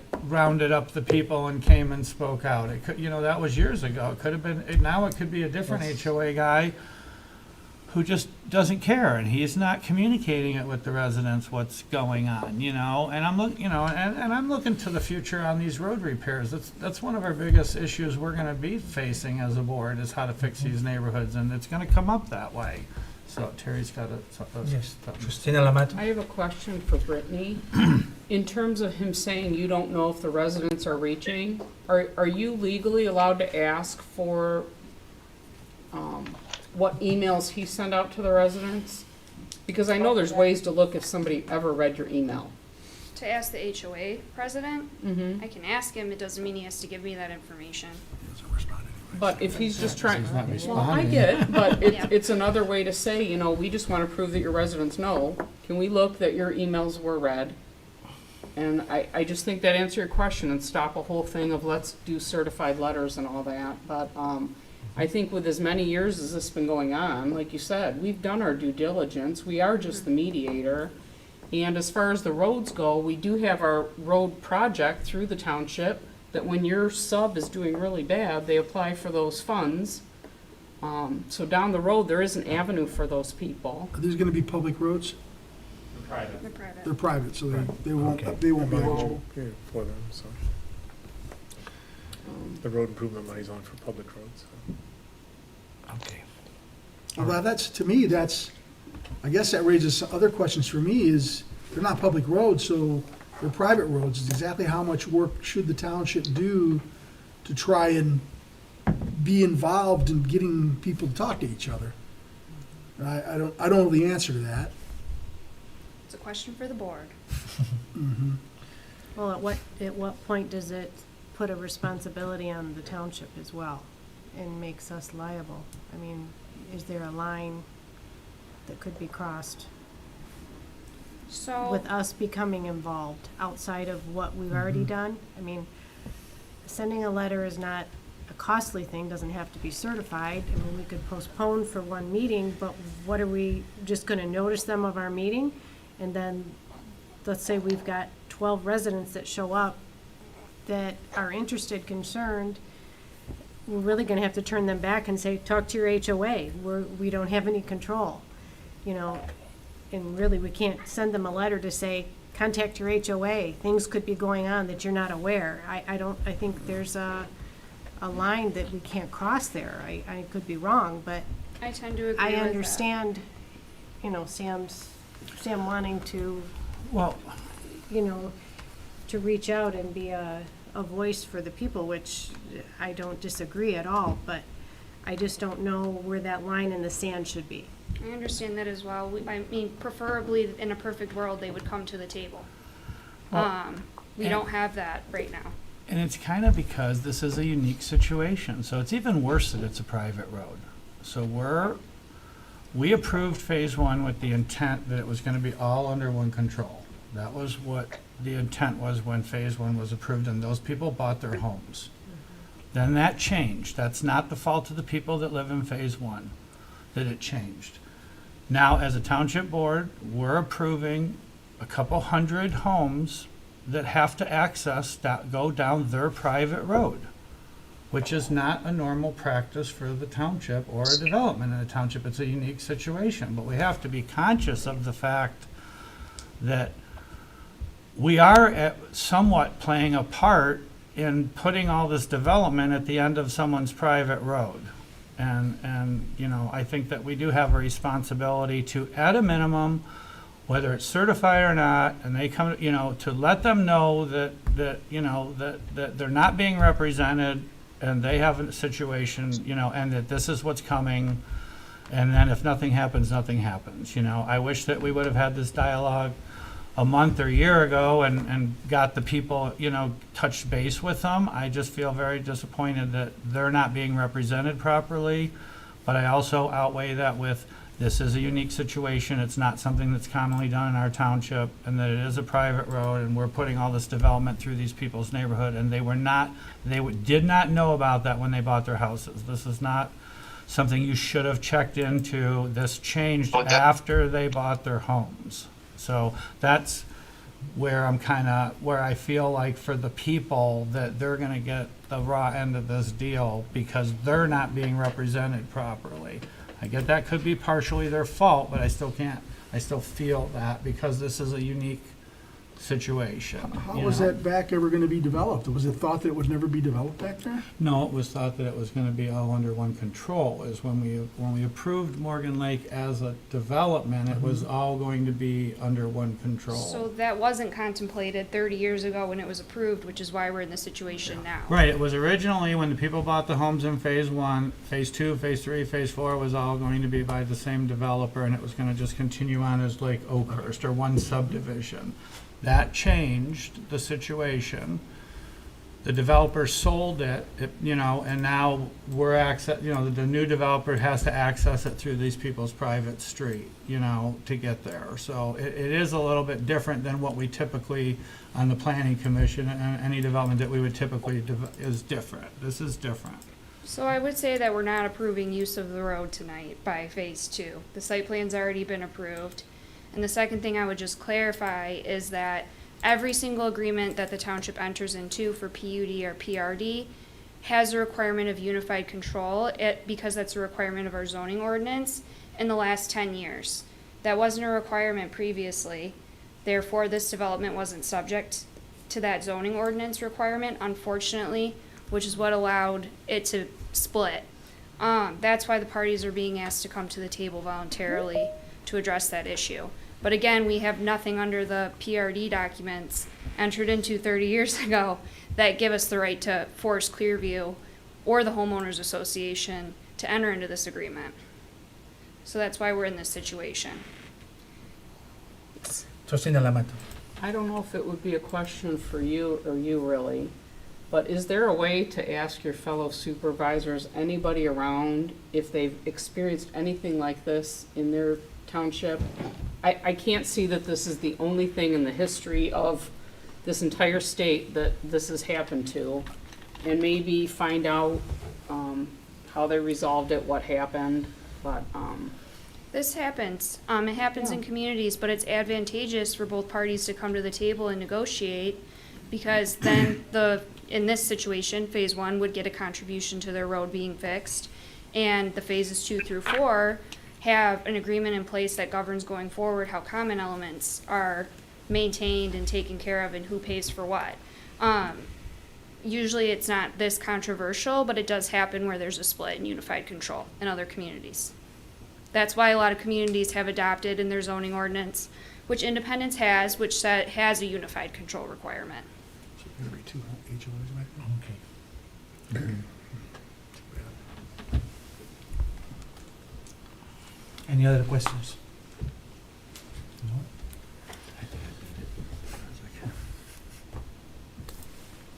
Question for the public.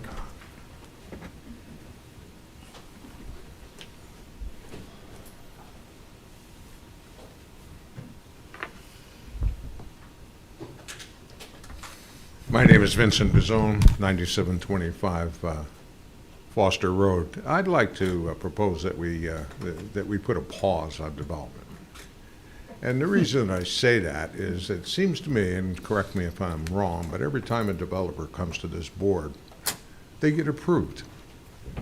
I haven't heard a no yet, and maybe this is a time to say no, okay? That the second reading for this proposed 4.5 acres, I think we ought to delay that and not approve it. There's too many questions around it. Sam brings up good points about roads and everything else. And before we give the developer a $10 million gift, which is what he'll get from selling homes in that 4.5 acres, $600 a home times 60 homes, how much there times 20 homes, how much is There's only 3 that? homes in that spot. How many homes? 3 houses on the 4 acres. No, that's 4.5 acres, and their It's their almost all plan what- is it's that almost all- they're putting 4 houses on an acre, for Let me Christ's show you. sake. This is the 4 acres right here, this strip of land, and there's only 1, 2, 3 houses. We're looking at the Right here, that's the 4.5. I just wanna make sure you understood what we were showing. The 4.5 is this big ribbon here, and the only. How many homes on houses are they gonna put on there, Paul? 3, 1, 2, 3, they're right here on the map. Only gonna put 3 Yeah, because houses so on there? much of it is water and wetlands. So there's only 3 houses on the actual 4 acres. Oh, okay. So it's Yeah, it's not wetlands, a so you big can't, piece. you can't do anything with it anyway if it's wetlands? No, they've only put 3 houses Okay. on it. And the same thing with that piece on the north that everybody's saying, oh, we got all this green space, it's wetlands, you can't do anything with it anyway. So that's, like a Trojan horse kind of a gift, it's no gift. Anyway, I think we need to put a pause on development. We are always saying yes to developers. The people of the township voted for Jose with his bedroom community plank, if you will. People are not wanting so much development here. Why are we doing this? Why? What benefit do we get from it? A little bit of tax money? This development, you got 500 kids added to the school district from there. Okay, that's a lot of kids, and you got a lot of absorption of this before you approve more. So anyway, I think we ought to just take a break from it. Thank you. Thank you. Okay, trustee. I just want to bring up a point that you're not pausing this at all. If this does not get approved, the previous plan is still in place and still active, so the developer can go through and still build to that old plan. Obviously, it's there's a fixed number of houses that could be on the total property. He rearranged some of the housing, based on the acquisition of these acres. So that's might be some of the confusion where, because it's a different layout, it looks like he's added houses. He hasn't added any houses. It's only a rearrangement of the houses. So I mean, in reality, there is no pausing or stopping. It's either this plan or the old plan. So The approval of this amendment is not adding any quantity of houses? No. Okay. Okay, trustee Nalamato? I don't know about that. I was just gonna reiterate the same. They're talking about pausing things that have already legally been approved and have started. So, you'd be in big trouble if you just pulled the plug. Okay. I would like to ask for 5-minute recess. PRD. Is this okay? Yeah. Sure. Okay. It's 7:56. What did you just do?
the legal fees that are accumulating for the project based on the township's efforts, are those being billed against the builder's escrow? Yes. So, to me, there's a level of unfairness in that if all the work we're doing is being charged to the builder from his fees, which is normal, but if the homeowners continue to drag it out, the builder just has to keep paying more and more money in legal fees for our attorneys, because the other taxpayers aren't going to bear those costs. They are borne by the development. And so I think that's a little bit concerning to me, is that the homeowners aren't responding, but it's not their money paying for our attorneys. And I just wanted to point that out and make sure everyone understood that.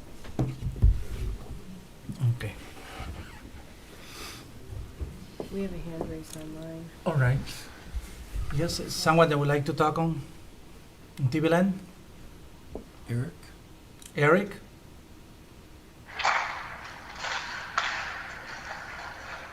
Hockey. There he is. He's playing. Yes. Hello? Hi. Hi. Hi, thank you. Sorry, I'm walking outside so you can hear me. Can you hear me right now? Yes. Thank you. This is Eric Knesny. I'm the owner of Clearview Homes. I just want to, I guess, make a few things clear or known. First being, the phase that we're talking about is already approved. It was approved at the last meeting.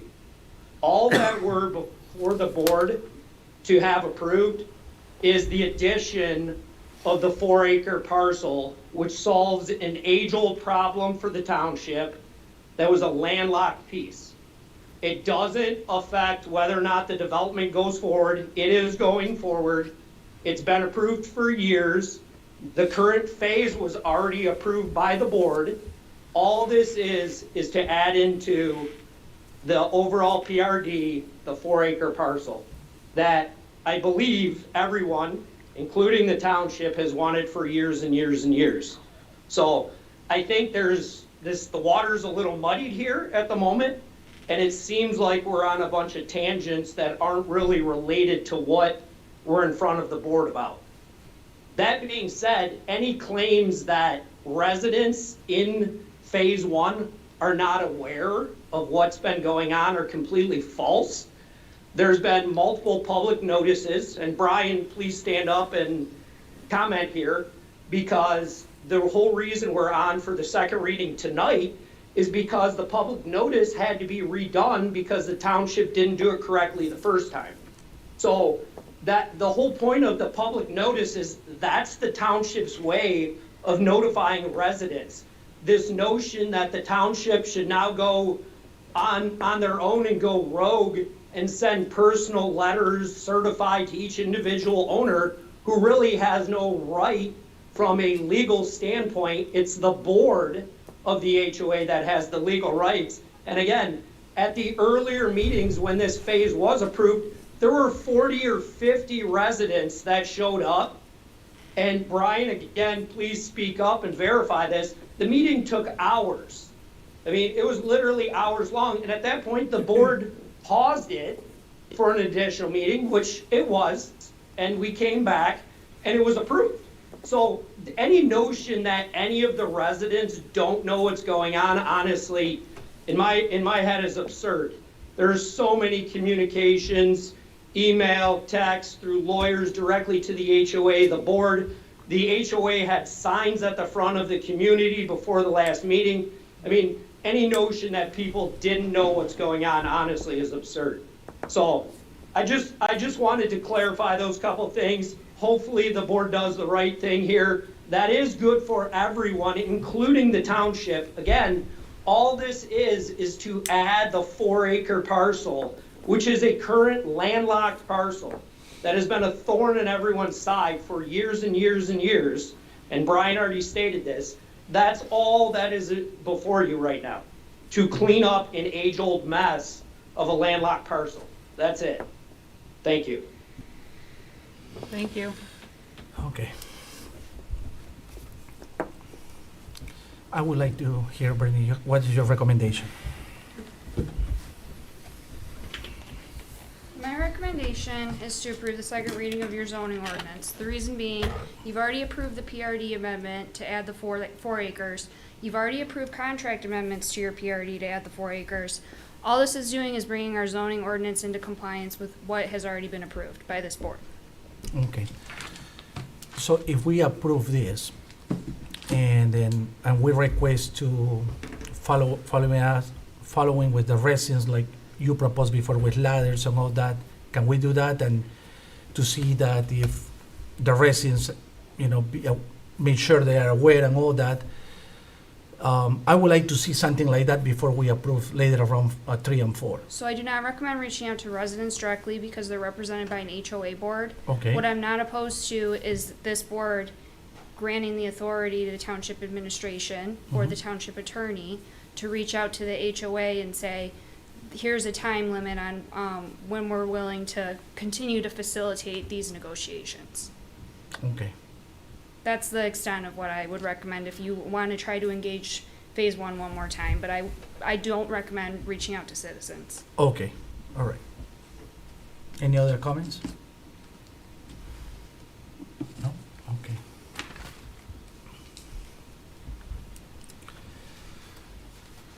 Okay. Any comments from the public? Any comments for TV Land? Any resident?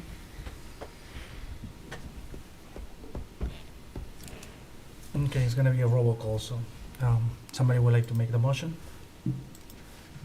I'll move to approve the second reading of the amendment to ordinance granting the Morgan Lake Plan residential development and direct the township clerk to publish said ordinance in accordance with state law. I'll second.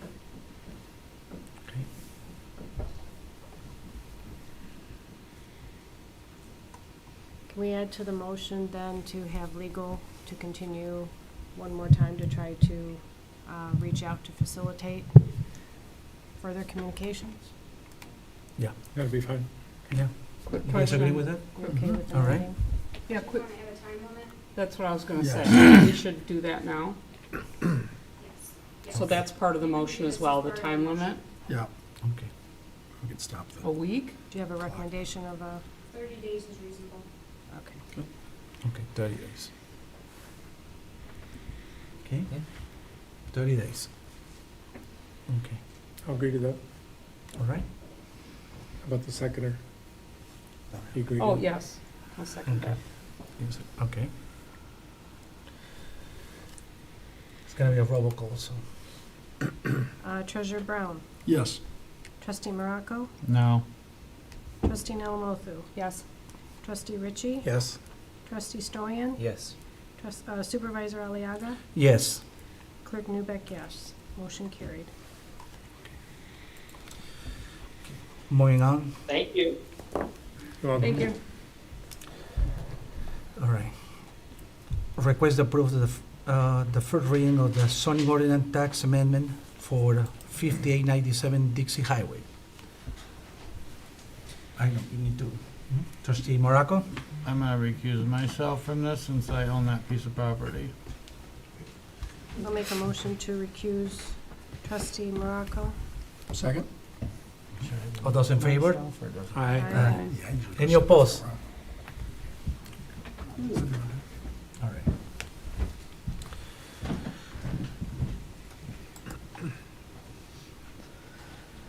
Okay, so the owner, Dixie LLC, is requesting a rezoning from O office to C1 local commercial on Dixie Highway.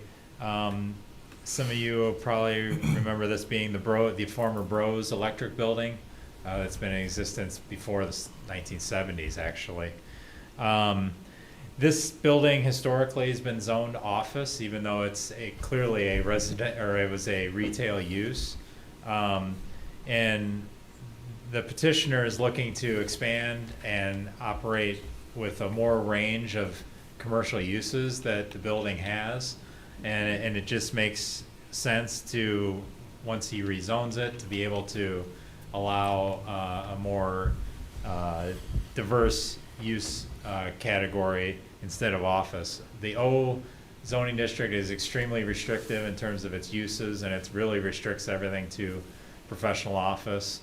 or medical office. So this rezoning to C1, which is the most restrictive commercial category, allows him to operate, retail uses such as what he has in the building now, or a boutique, yoga studio, etc.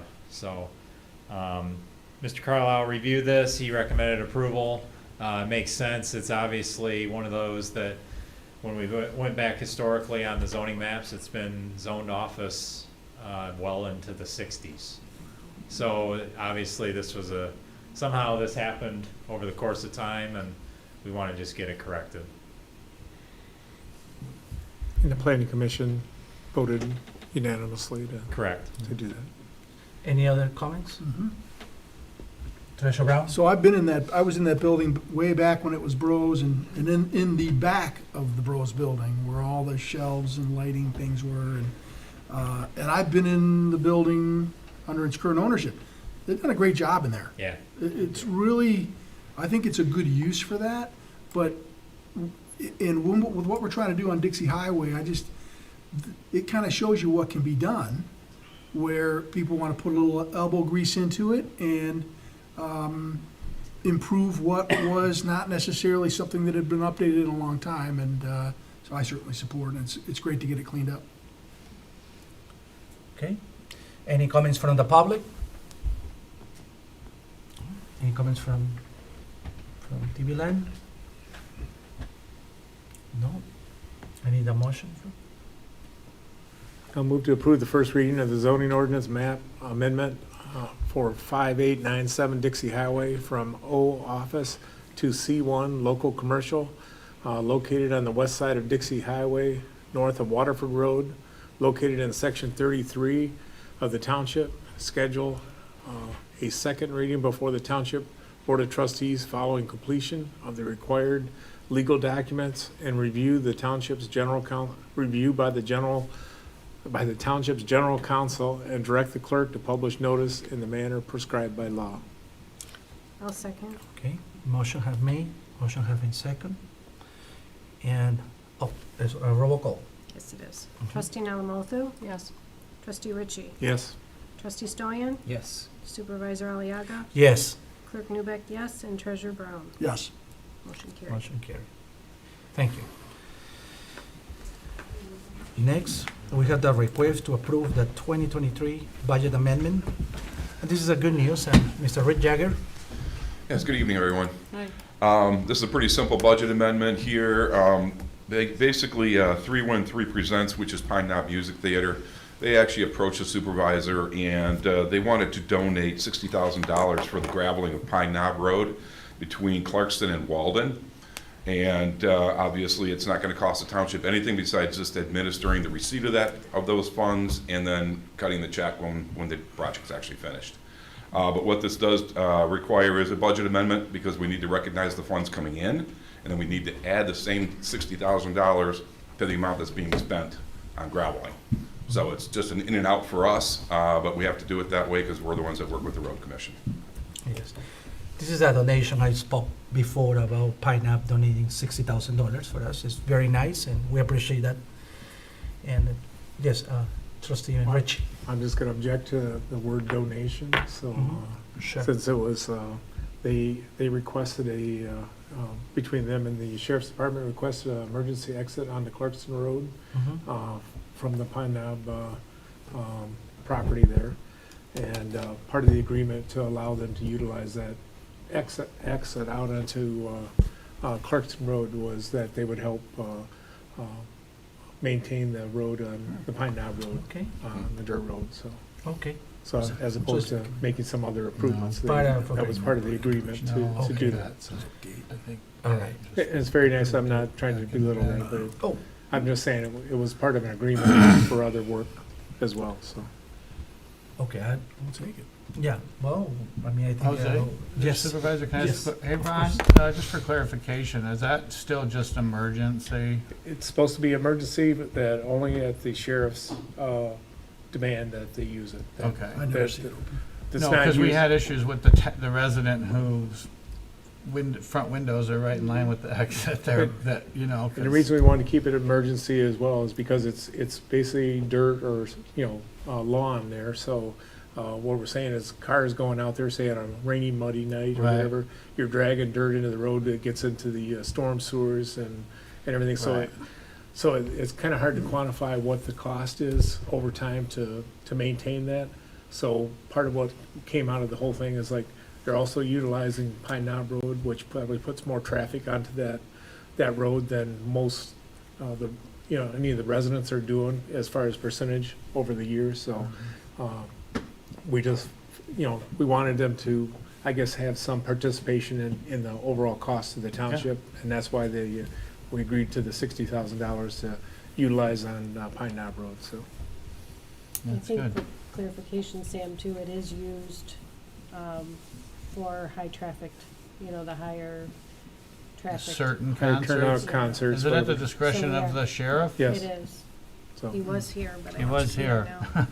So I Okay. think it is used more than, I think, under the, if you were think under an emergency for like fire and police to have to Okay, access. I just know the person whose house it faces, so he asks me sometimes what's going on, so I just want to be able to talk Right, well, that- intelligently about Still it. is a great you know. Well, that was the other Contribution, reason why we wanted to keep it emergency only. Right. Yeah, emergency is probably not a good use. It's on high volume concerts to give them another secondary exit Kind of a out of safety the thing place. too, I Right. think, Right. because of the volume If they of need to get cars. vehicles in there as well, so. Okay, So, very good. so it's not supposed to be every concert, every time, only on the high volume ones, so. Okay. At the Okay. sheriff's discretion.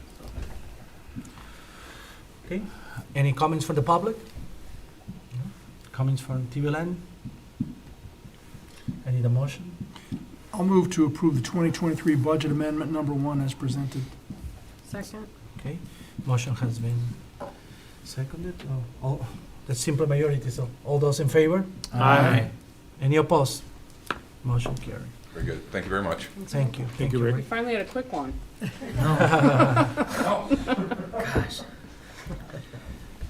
Right, and next one. Quicker if I wasn't talking. Okay. Next one is the request authorization for the Planning Commission review, proposed zoning ordinance amendment. Okay, Brittany?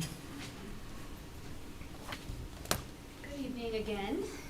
So you have 2 zoning ordinance amendments proposed before you. There's no real action requested tonight other than to send it to the Planning Commission. Planning Commission would then set a public hearing, make a recommendation to the board, if that's the avenue the board chooses to go tonight. Can also send it back to our office to make additional amendments to it, send it back to the board again. You really have a couple options, but it's not up for first reading. There's no final determination to be made on either of these ordinance amendments. The first one is just to state that all zoning board of appeals members will be residents of Independence Township. The second is that, states that site plan extensions will come to the Board of Trustees for approval rather than Planning Commission. So those are the 2 before you for discussion, and deliberation to decide if you want to send it to Planning Commission or not. That's it. Yes? Trustee Morocco? We had,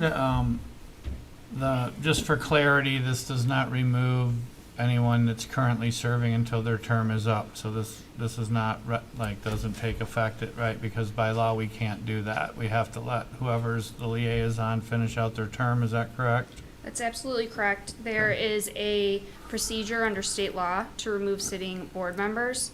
That can only be done by a public hearing and a showing of misfeasance, malfeasance, or nonfeasance. There is a non-resident ZBA member currently. If the zoning ordinance amendment's approved, he would be allowed to sit for the remainder of his term. However, he would not be eligible for reappointment. But this is basically to moving forward after his term. Then from that point on, you'd have to be, it would be for residents. That's accurate. And people know I advocated for this, and not because of the person, but because of the position. The zoning board doesn't have oversight, so the planning commission does. So having a non-resident on the planning commission, to me, is much more appropriate than having a non-resident on a board that has no oversight. So that's been always my sticking point with it.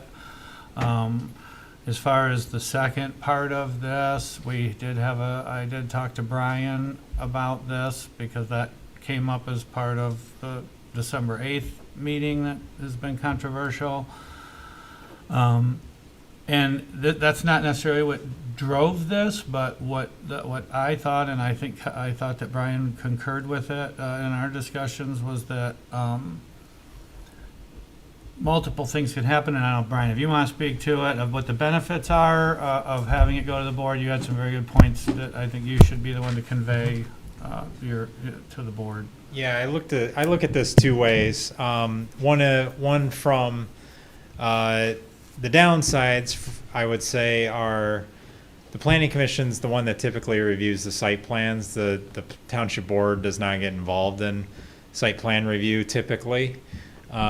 Depending on certain circumstances, they would, but that's the downside, is that the township board is not really familiar with the site plan and et cetera. The other side of the coin is, put a developer's hat on. It may be not advantageous to go to a township board, which is a political body, to get an extension. I think there's some more tweaks that we could do to this language, not whether it's township board or planning commission. We need to be more clear about how many extensions a petitioner gets, because right now it's kind of open-ended. You can kind of come back. I mean, it doesn't say you can't come back indefinitely, every year, as long as they're coming in on time. But so there's some pros and cons to planning commission versus township board. So that's something you guys can take into consideration. And obviously, if you feel like sending this to the planning commission, we'll vet that out and have a good discussion about it, I think. Okay, Clerk Newick? Couple questions.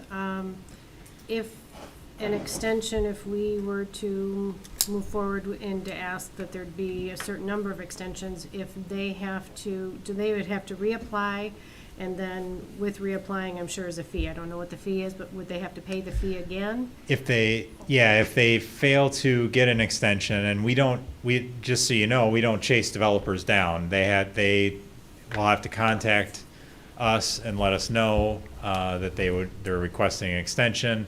I also ask that they provide a reason why in some form of a letter, typically, or an email at this point. But yeah, if they don't apply for that extension on time or get the extension on time, the project dies. It no longer exists. So yeah, they'd have to reapply, repay the fees, resubmit site plans. Customary then. Yeah, That's the way it is right now. Yeah, and sometimes there could be an ordinance change to an aspect that they'll have to modify the plans. Sometimes that happens. All right, a couple other questions with talking about asking the planning or directing the planning commission to hold a public hearing. Is that a process? I mean, would the planning commission have to move forward at some point and then move to a public hearing? Or is it our place to direct them to have a public hearing, I guess? Bottom line is what I'm Well, asking. typically how it works is we spend a meeting basically discussing the topic. We get, we kind of come up with a consensus of what the language should be. We'll draft the language and then hold the public hearing. So it's about, if you were to direct us to do that, we'd have a meeting next month to discuss the ordinance amendments, at which we have a few others that we have to work on too anyway. So, and then we just bring them all back for a public hearing, separate public hearings at a future meeting. I think the only other comment I would make on bringing it to the board and putting that decision on the shoulders of the board versus the planning commission, which that's normally under their umbrella. We've had some comments about developers and board members being in developers' pockets. I don't like the idea of it coming back to the board or coming to the board for a decision with a developer, because I think that sets up that even more of that situation to happen. So I'm not in favor of it coming to the board across the board all the time. I mean, I know you said there's certain circumstances. I don't know when was the last time that has come to the board, for the board to make that decision, but I think we have our directives and the things that we're in control of. I mean, we don't control, per se, what the ZBA does and what the planning commission does. I mean, we all have our respective roles, and I know we're gonna get into that further soon next month. That will, I think, help a lot of us, including myself, to better understand. But I just think putting that decision on the board, flat across the board for all development, I don't think is a good idea. Trustee Morocco? And to that point, so the zoning board, we don't have any control over the township board. We don't have any control over that. The planning commission works for us. They're the ones that do all the grunt work for the township board. That's their job, to do that. On certain circumstances, Right, on yes. most things, so. But, and one of the reasons that so as Brian's point, one of the good reasons would be is that it would, if the developer knew that he had to come to the board, he would be more apt to hopefully move on with the project and keep it going like it was intended. That a guaranteed renewal isn't there. I think that we should have one renewal at the most that the planning commission can approve, and then after that, it needs to come to the township board. And the reason for that is that, say you have a developer that ties up a piece of property and he just keeps getting renewals, but we've changed the overlay district, we've changed the natural features of it, like when we extended Sashaba's architectural details of the corridor. Over the years, ordinance changed, what we expect changes, what the streetscape changes. For instance, Sashaba Road was designed to have all the buildings by the road and the parking in the back because of walkability. Well, before that transition happened, parking was in the front and the roads were in the back. So when you just let people just keep going with an old plan, you run the risk of them not conforming to the changes that have happened during their delays in construction. So I don't have an issue with the planning commission granting the first year extension, because it's less likely that things have changed and ordinance have changed and they would be aware of those. But as it continues, I think the flexibility of having the township board have the ability to make them conform to new regulations or new looks or new design standards, gives us a little bit more power for that. They're the ones that are if they go 2 years and don't do anything, there should be an opportunity for us to make corrections and changes to their plan if it's for the benefit of the corridor or the development they're in. And I think that was, if I described it right, that was kind of part of our discussion of where that could come into play, where you just let them just keep tying up a property with an old design. Yeah, when somebody submits for an extension, it's strictly for an extension. That doesn't give you the power or the ability to have them make changes to a site plan. You're approving what was already approved. Essentially, the extension is a reapproval of an already approved plan.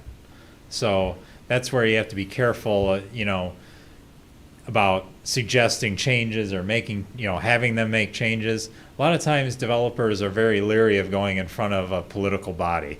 In my over 20 years of doing this, it scares them a lot of times. And because it could be unpredictable.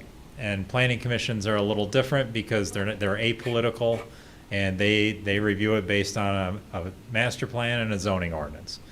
And that's how they review projects. So I see, like I said, there's advantages and disadvantages, but Sam's kind of meeting us in the middle with his recommendation, but, you can continue to discuss it.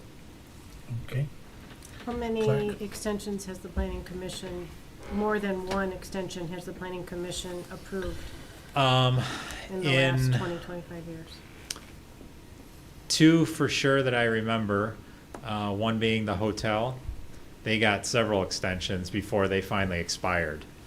And then Meadow Lodge, or now it's called Wellbridge, received several extensions in a row.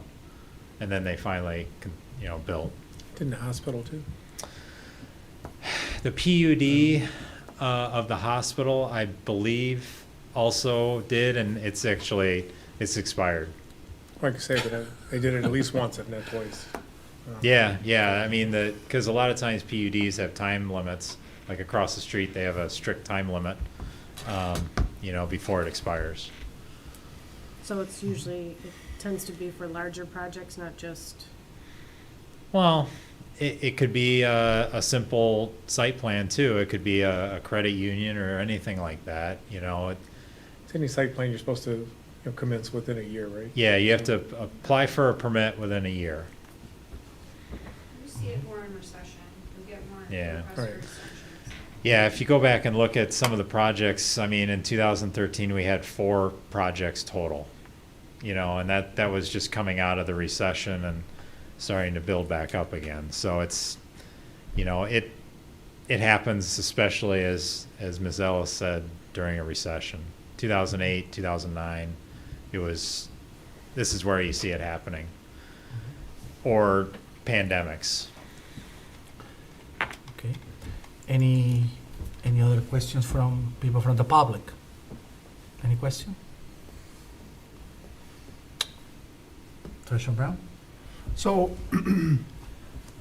we answered how many times, it hasn't happened very often. I'm not necessarily opposed to the planning commission looking into how many extensions should a project be allowed to have. I'm not opposed to them discussing that, and seeing if there should be some change to that, although it doesn't appear that there's been a problem in the past. It's pretty rare. Really significant. We can only name a couple of things that occurred, but it's I'd rather make a change than to suddenly have one come up that everyone regrets we didn't make the change, right? So I think that'd be okay to look at. When it comes to a non-resident on the ZBA, who chooses the planning commission member who ends up being the liaison? Well, historically, in all the communities I worked in, which is over 25 years now, it'd be the planning commission on a yearly basis. So when they pick, on Thursday, they're going to pick their chairman and vice chairman and secretary. A lot of communities would always do it that way, and we used to do it that way, where the planning commission would pick that liaison. Well, during the pandemic in 2020, I believe, or 2021, the current liaison was actually, he was re-upped for his term on the planning commission, and then the board did that function, and then they also re-upped him to be on the ZBA. So they took it out of the planning commission's hands this time. No, well, that was the first time I remember it happening in a very long time. I was just going to add, your zoning ordinance says that the Board of Trustees approves all 5 members of the ZBA, including the member appointed from the planning commission to the ZBA. All right, so we actually were in compliance. Yeah, we did it the correct way. So I didn't want to make my comment until I understood that better. So to me, we don't have to change the zoning orders to say that it's not allowed, because the board already has the ability to stop it, right? So the law allows for a planning commission member to be a non-resident. And as you look at the law, they actually stated some reasons for that to be in there, because it said that there could be significant stakeholders who aren't residents in the community, people who have significant property ownership, and a couple other things. I wanted to understand why the language was in there. So that's what it said. The board has the ability to not approve someone to be on the planning commission, so we already have the authority for that. And we have the authority, and it sounds like this should be changed moving forward, this board should appoint the liaison. And so we don't need to say it's not the resident, because in the rare event, and I'm guessing the only time we've had a non-resident is in this time period after Mr. Galley moved out of the township, because he was already on it, he moved to Springfield, and he remained on it. Yeah. Other than that, I'm not aware of it ever even occurring. So to my mind, I don't see, I would be hard pressed for someone to come in as a nomination who didn't live in the township for me to want to support it. I think it weighs on me that the individual already had been there for a long time, and given that that has bearing on me. So to change the ordinance to not have them on the ZBA is unneeded because this board will control that going forward. And we can simply, personally, I tend to agree with some of the things Sam has said relative to the responsibilities on the ZBA being different than the planning commission. Oh, yeah. And so for those reasons, I would certainly support, that would affect how I vote in determining who the liaison is.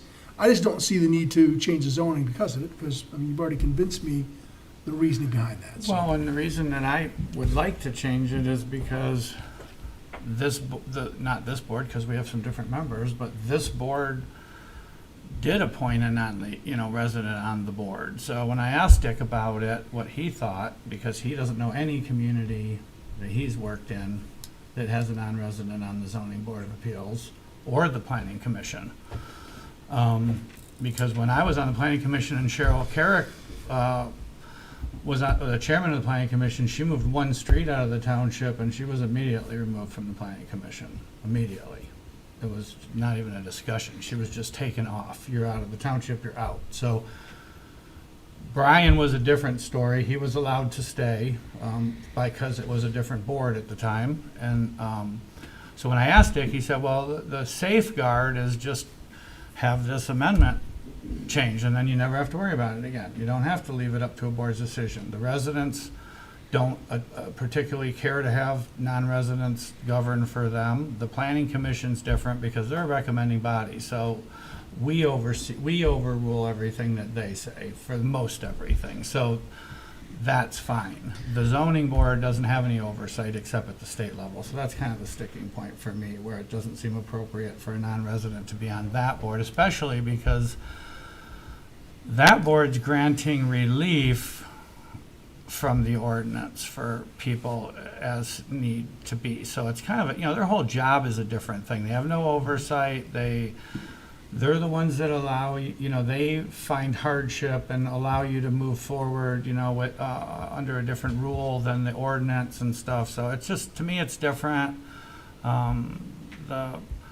The feedback I've gotten from people, it's just a thing, that they would prefer to have residents. So that Dick is the one that said this would be the cleanest way to do it. Is just, then you don't have to worry about it again. It is a relatively simple amendment, to make. And the Cheryl Carrick situation, that was before the amendment to the Planning Enabling Act in 2008 that allowed for misfeasance, malfeasance, non-fee. It actually defined a reason on how to remove somebody. So, that was a little different situation, but your point's taken. Okay, Trustee Alamato. I just have a couple things. Even when you were at the podium, you made it sound like this just all sounds wishy-washy to me today. Nobody can decide what they want. You're like, I see this point, I see this point. I, at this point, would prefer to give it back to the Kelly firm to go over and fix some details. Okay, sorry, I don't want to interrupt you. So this is, okay, I just want to be clear. During this summer, I talked to several people. I won't say even hundreds because it's not true, thousands of people in the community. Thousands of people watching me right now. And a lot of people really don't desire to have a non-resident in the board, period. A lot of people. And I talk to face-to-face people, and we talk about the issue. I spend, in some cases, 10, 20 minutes with some people. You name it, the 13 prisons. Each prison, we told me they don't want this. The only reason I bring in this tonight is because I want to fulfill my promises, and that's what this language is there. And this is, we're not proving nothing tonight. We're not proving nothing tonight. We sent this language to the Planning Commission. That's all we're doing right now, okay? And then I will ask the board to support me in this, because the only support I asking tonight is to send this language to the Planning Commission. That's all I asking right now, all right? Any other questions? Okay. If you're asking for a motion to be made based on the way you have it written in the MAIF, I guess I object to that, because you're saying you want to start a public hearing when, we don't even know what's going to be returned from the Planning Commission or when. So to me, I have no problem sending it to the Planning Commission. to be reviewed, but, To be I reviewed, mean, yes. to expand it, past that, I don't see what positive wording would come out of that, so. Well, I mean, I would send to the planning commission and see what the planning commission have to say about that. But you wrote in here about setting a public hearing with it too. So the planning commission can't make a recommendation to the township board under state law until they've held a public hearing. So what the planning commission will do, and Mr. Ottman's gone into this, is they'll meet, they'll discuss if they want amendments, they'll send it back to our office if they want amendments, and then they'll set a public hearing, have that on their board, hold a public hearing. They make a recommendation, comes back to the board, and then the board can decide to accept that recommendation and approve a first reading. If they made that recommendation, or they can ignore the recommendation of the planning commission. That's the process under the Planning Enabling Act. But if you send it to the planning commission, it doesn't mean that amendments stop or that communication stops with our office. Okay? Okay. And for clarity, because we talked, is when you brought that up, the plan, so we knew the language might not be exactly perfect the way this was written, and that the planning commission would clean it up with Brian's recommendations of what he thought. They could still, they're gonna get back to you with the language, you're gonna type it up, they're gonna hope, if it goes forward, they're gonna recommend it to us, and we could make the motion to approve it, and with amendments at that time too. So there's an opportunity for, if there was a word tweak or something that we've then felt and that was relevant to the content, we would have the ability to still tweak it and move it forward, right? It's not, the verbiage is not guaranteed until the first reading of the adoption of the ordinances. That would be when you really dial in the words. Okay, I just wanted to make Thank sure you. they knew we could change it again when it got back to us if there was something. Okay. This board may remember the boat dock ordinance that came before you and the planning commission many times. The ordinance that was originally presented to you was very different from the ordinance that ended up being approved. So there is time and space for amendments. Thank you. Any comments from the public? Okay. Any comments from Tiverland? All right. I have one more question. Yes, Treasurer Brown. Does the planning commission reappoint someone as liaison every year? Historically it did, but obviously, as Ms. Ellis points out, that the ordinance, it does say, and I've actually had multiple attorney opinions on this in the past, in my career, even though the act requires all 5 board ZBA members to be appointed by the board, it's still been done by the planning commission. So, and that was within their authority to pick that one person. Right, but when that's done, is the term for 1 year? If the planning commission did it, yeah, it was every year they'd throw it up for grabs. So, now, The motion can be brought to this board to appoint the liaison. Now. Well, he's actually good for the length of his PC term. That was my question. How long does it last? Yeah, well, the board made that motion to make it the exact same length as his planning commission term. So it changed So with it's the last appointment. kind of a moot point right now. Sure. All right. I need That's a why he's motion. got to stay until the end, because it was the board appointment. I need a motion. I'll make a motion to approve the submittal of a request that the planning commission make a recommendation to the Township Board of Trustees regarding a proposed amendment to section 14.02 of the Independence Township zoning ordinance, and to set a public hearing on the proposed amendment in accordance with MCL 125.33061. I need a second. Support. Thought we Motion talked have about, made. Yes, excuse me? I thought we talked about eliminating But it's the part- public hearing, because that would be part of what the planning commission would do depending on how they wanted to move forward. So. Make a recommendation, I think is what you said. Yeah. So we're amending? It's a recommendation for the planning commission to. Recommendation, though, Yeah. Ron. I guess it's, Yeah, it's a recommendation. If you wanna Recommendation. If you want to remove the last sentence, that won't change the meaning of, your motion will still be valid and it'll still give the Won't planning change their commission, process. the planning commission can still set their public hearing. And the public hearing will be part of the planning commission's It's part of process, the- right? it That's is. what I'm getting at. We don't want to put it in there. okay. Okay. I'm okay with amending to and to set the public hearing. Second the amendment. I'm good Second with amendment. with Your the second amended motion, All right. correct. Okay? Okay? This is roll call also. Madam Clerk? Trustee Ritchie. Yes. Trustee Stoyan. Yes. Supervisor Aliaga. Yes. Clerk Newbeck, yes. Treasurer Brown. Yes. Trustee Morocco. Yes. Trustee Nalamothu. Yes. Motion carried. Thank you. Appreciate it. We gotta do the second one, or? Oh, look at you getting Yeah. on some boards We have the here, next huh? one is, request the appointment of board committee members. Okay, yeah. There's a second motion, in the Oh. state to send, section 6.08C. Oh, They were split up because I didn't know if the board would want to submit one or both. I'll move to approve submittal of a request that the planning commission make a recommendation to the Township Board of Trustees regarding a proposed amendment to section 6.08C of the Independence Township zoning ordinance. I'll second. okay, motion has made, seconded.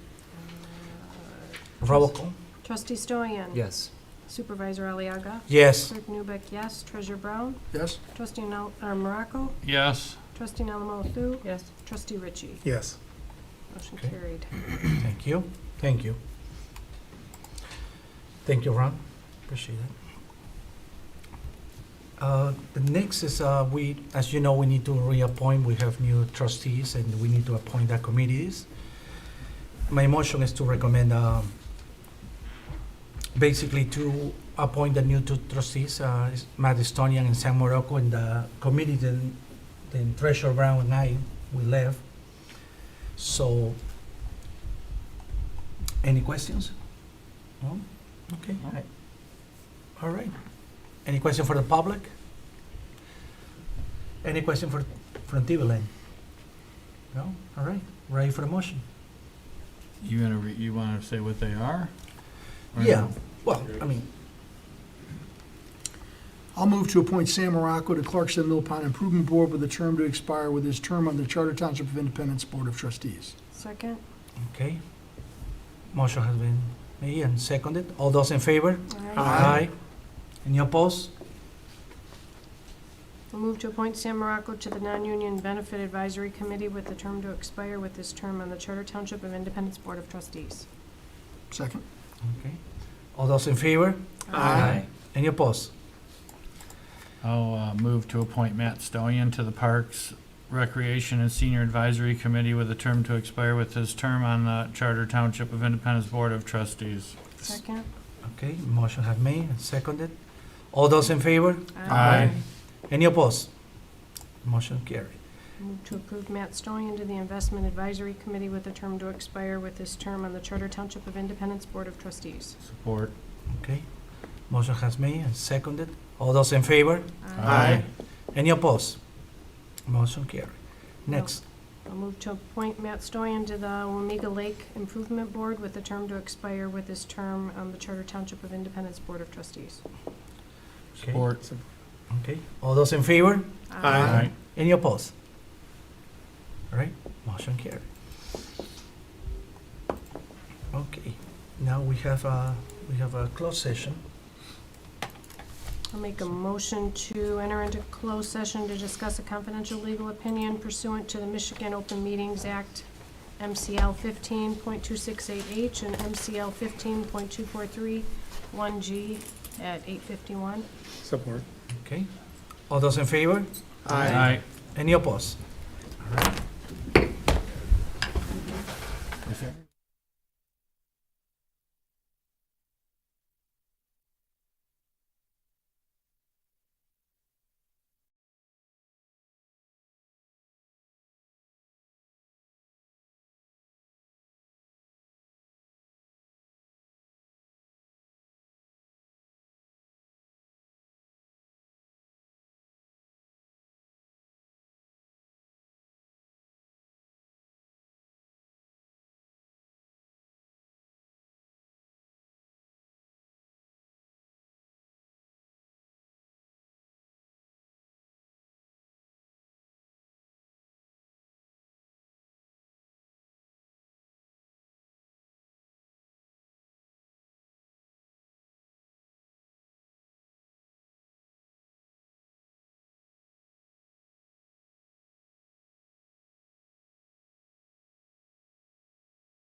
regular meeting at 9:27. Support. Okay, all those in favor? Aye. Any opposed? Okay, now we're going for communications and future items in the and reports. Report Building Department Monthly Activity Report, December 2022. Board member comments. Any comments? I have one, very quick. I just wanna let you know that I have in contact Oakland County. I'm working with Karen Joliet, or Oakland County Commissioner. We're looking to see how it's gonna work the transit village. I also talked to Derek and Jennifer from the Senior Center to see how it's gonna work out for us. There's a lot of questions there about how the transit village is gonna affect our township. I'm aware that a lot of townships are trying to reach out to Oakland County to see, you know, why we're gonna, or what are the benefits from this transit village, and I will keep you posted about this meeting. I'm working on it. And any other questions from board members? No? Paul? I'll just make a comment. I thought it was a good meeting tonight, and I do like it when the board can have some disagreements on items, but continue to communicate, because it's not always easy for the first thoughts that, you know, that I know for me that I might have, to express them in a way that lets others see the underlying things. And I think that's always going to be true. So I think it's okay to have, you know, a little back and forth, but everyone up here wants, you know, what's best for the township, and it's not a bad thing. It was a good meeting. I thought everyone did great. I agree with you, Paul. It was a good meeting. I think sometimes we can be in two different paths, but we have the same goal. What is best for our township, and I appreciate all of you. Appreciate working with you. Thank you. Okay, I will take a motion to adjourn. Move to adjourn? Second. All those in favor? Aye. Any opposed? Wait, see if you're going to do it. I was the only one that stepped by.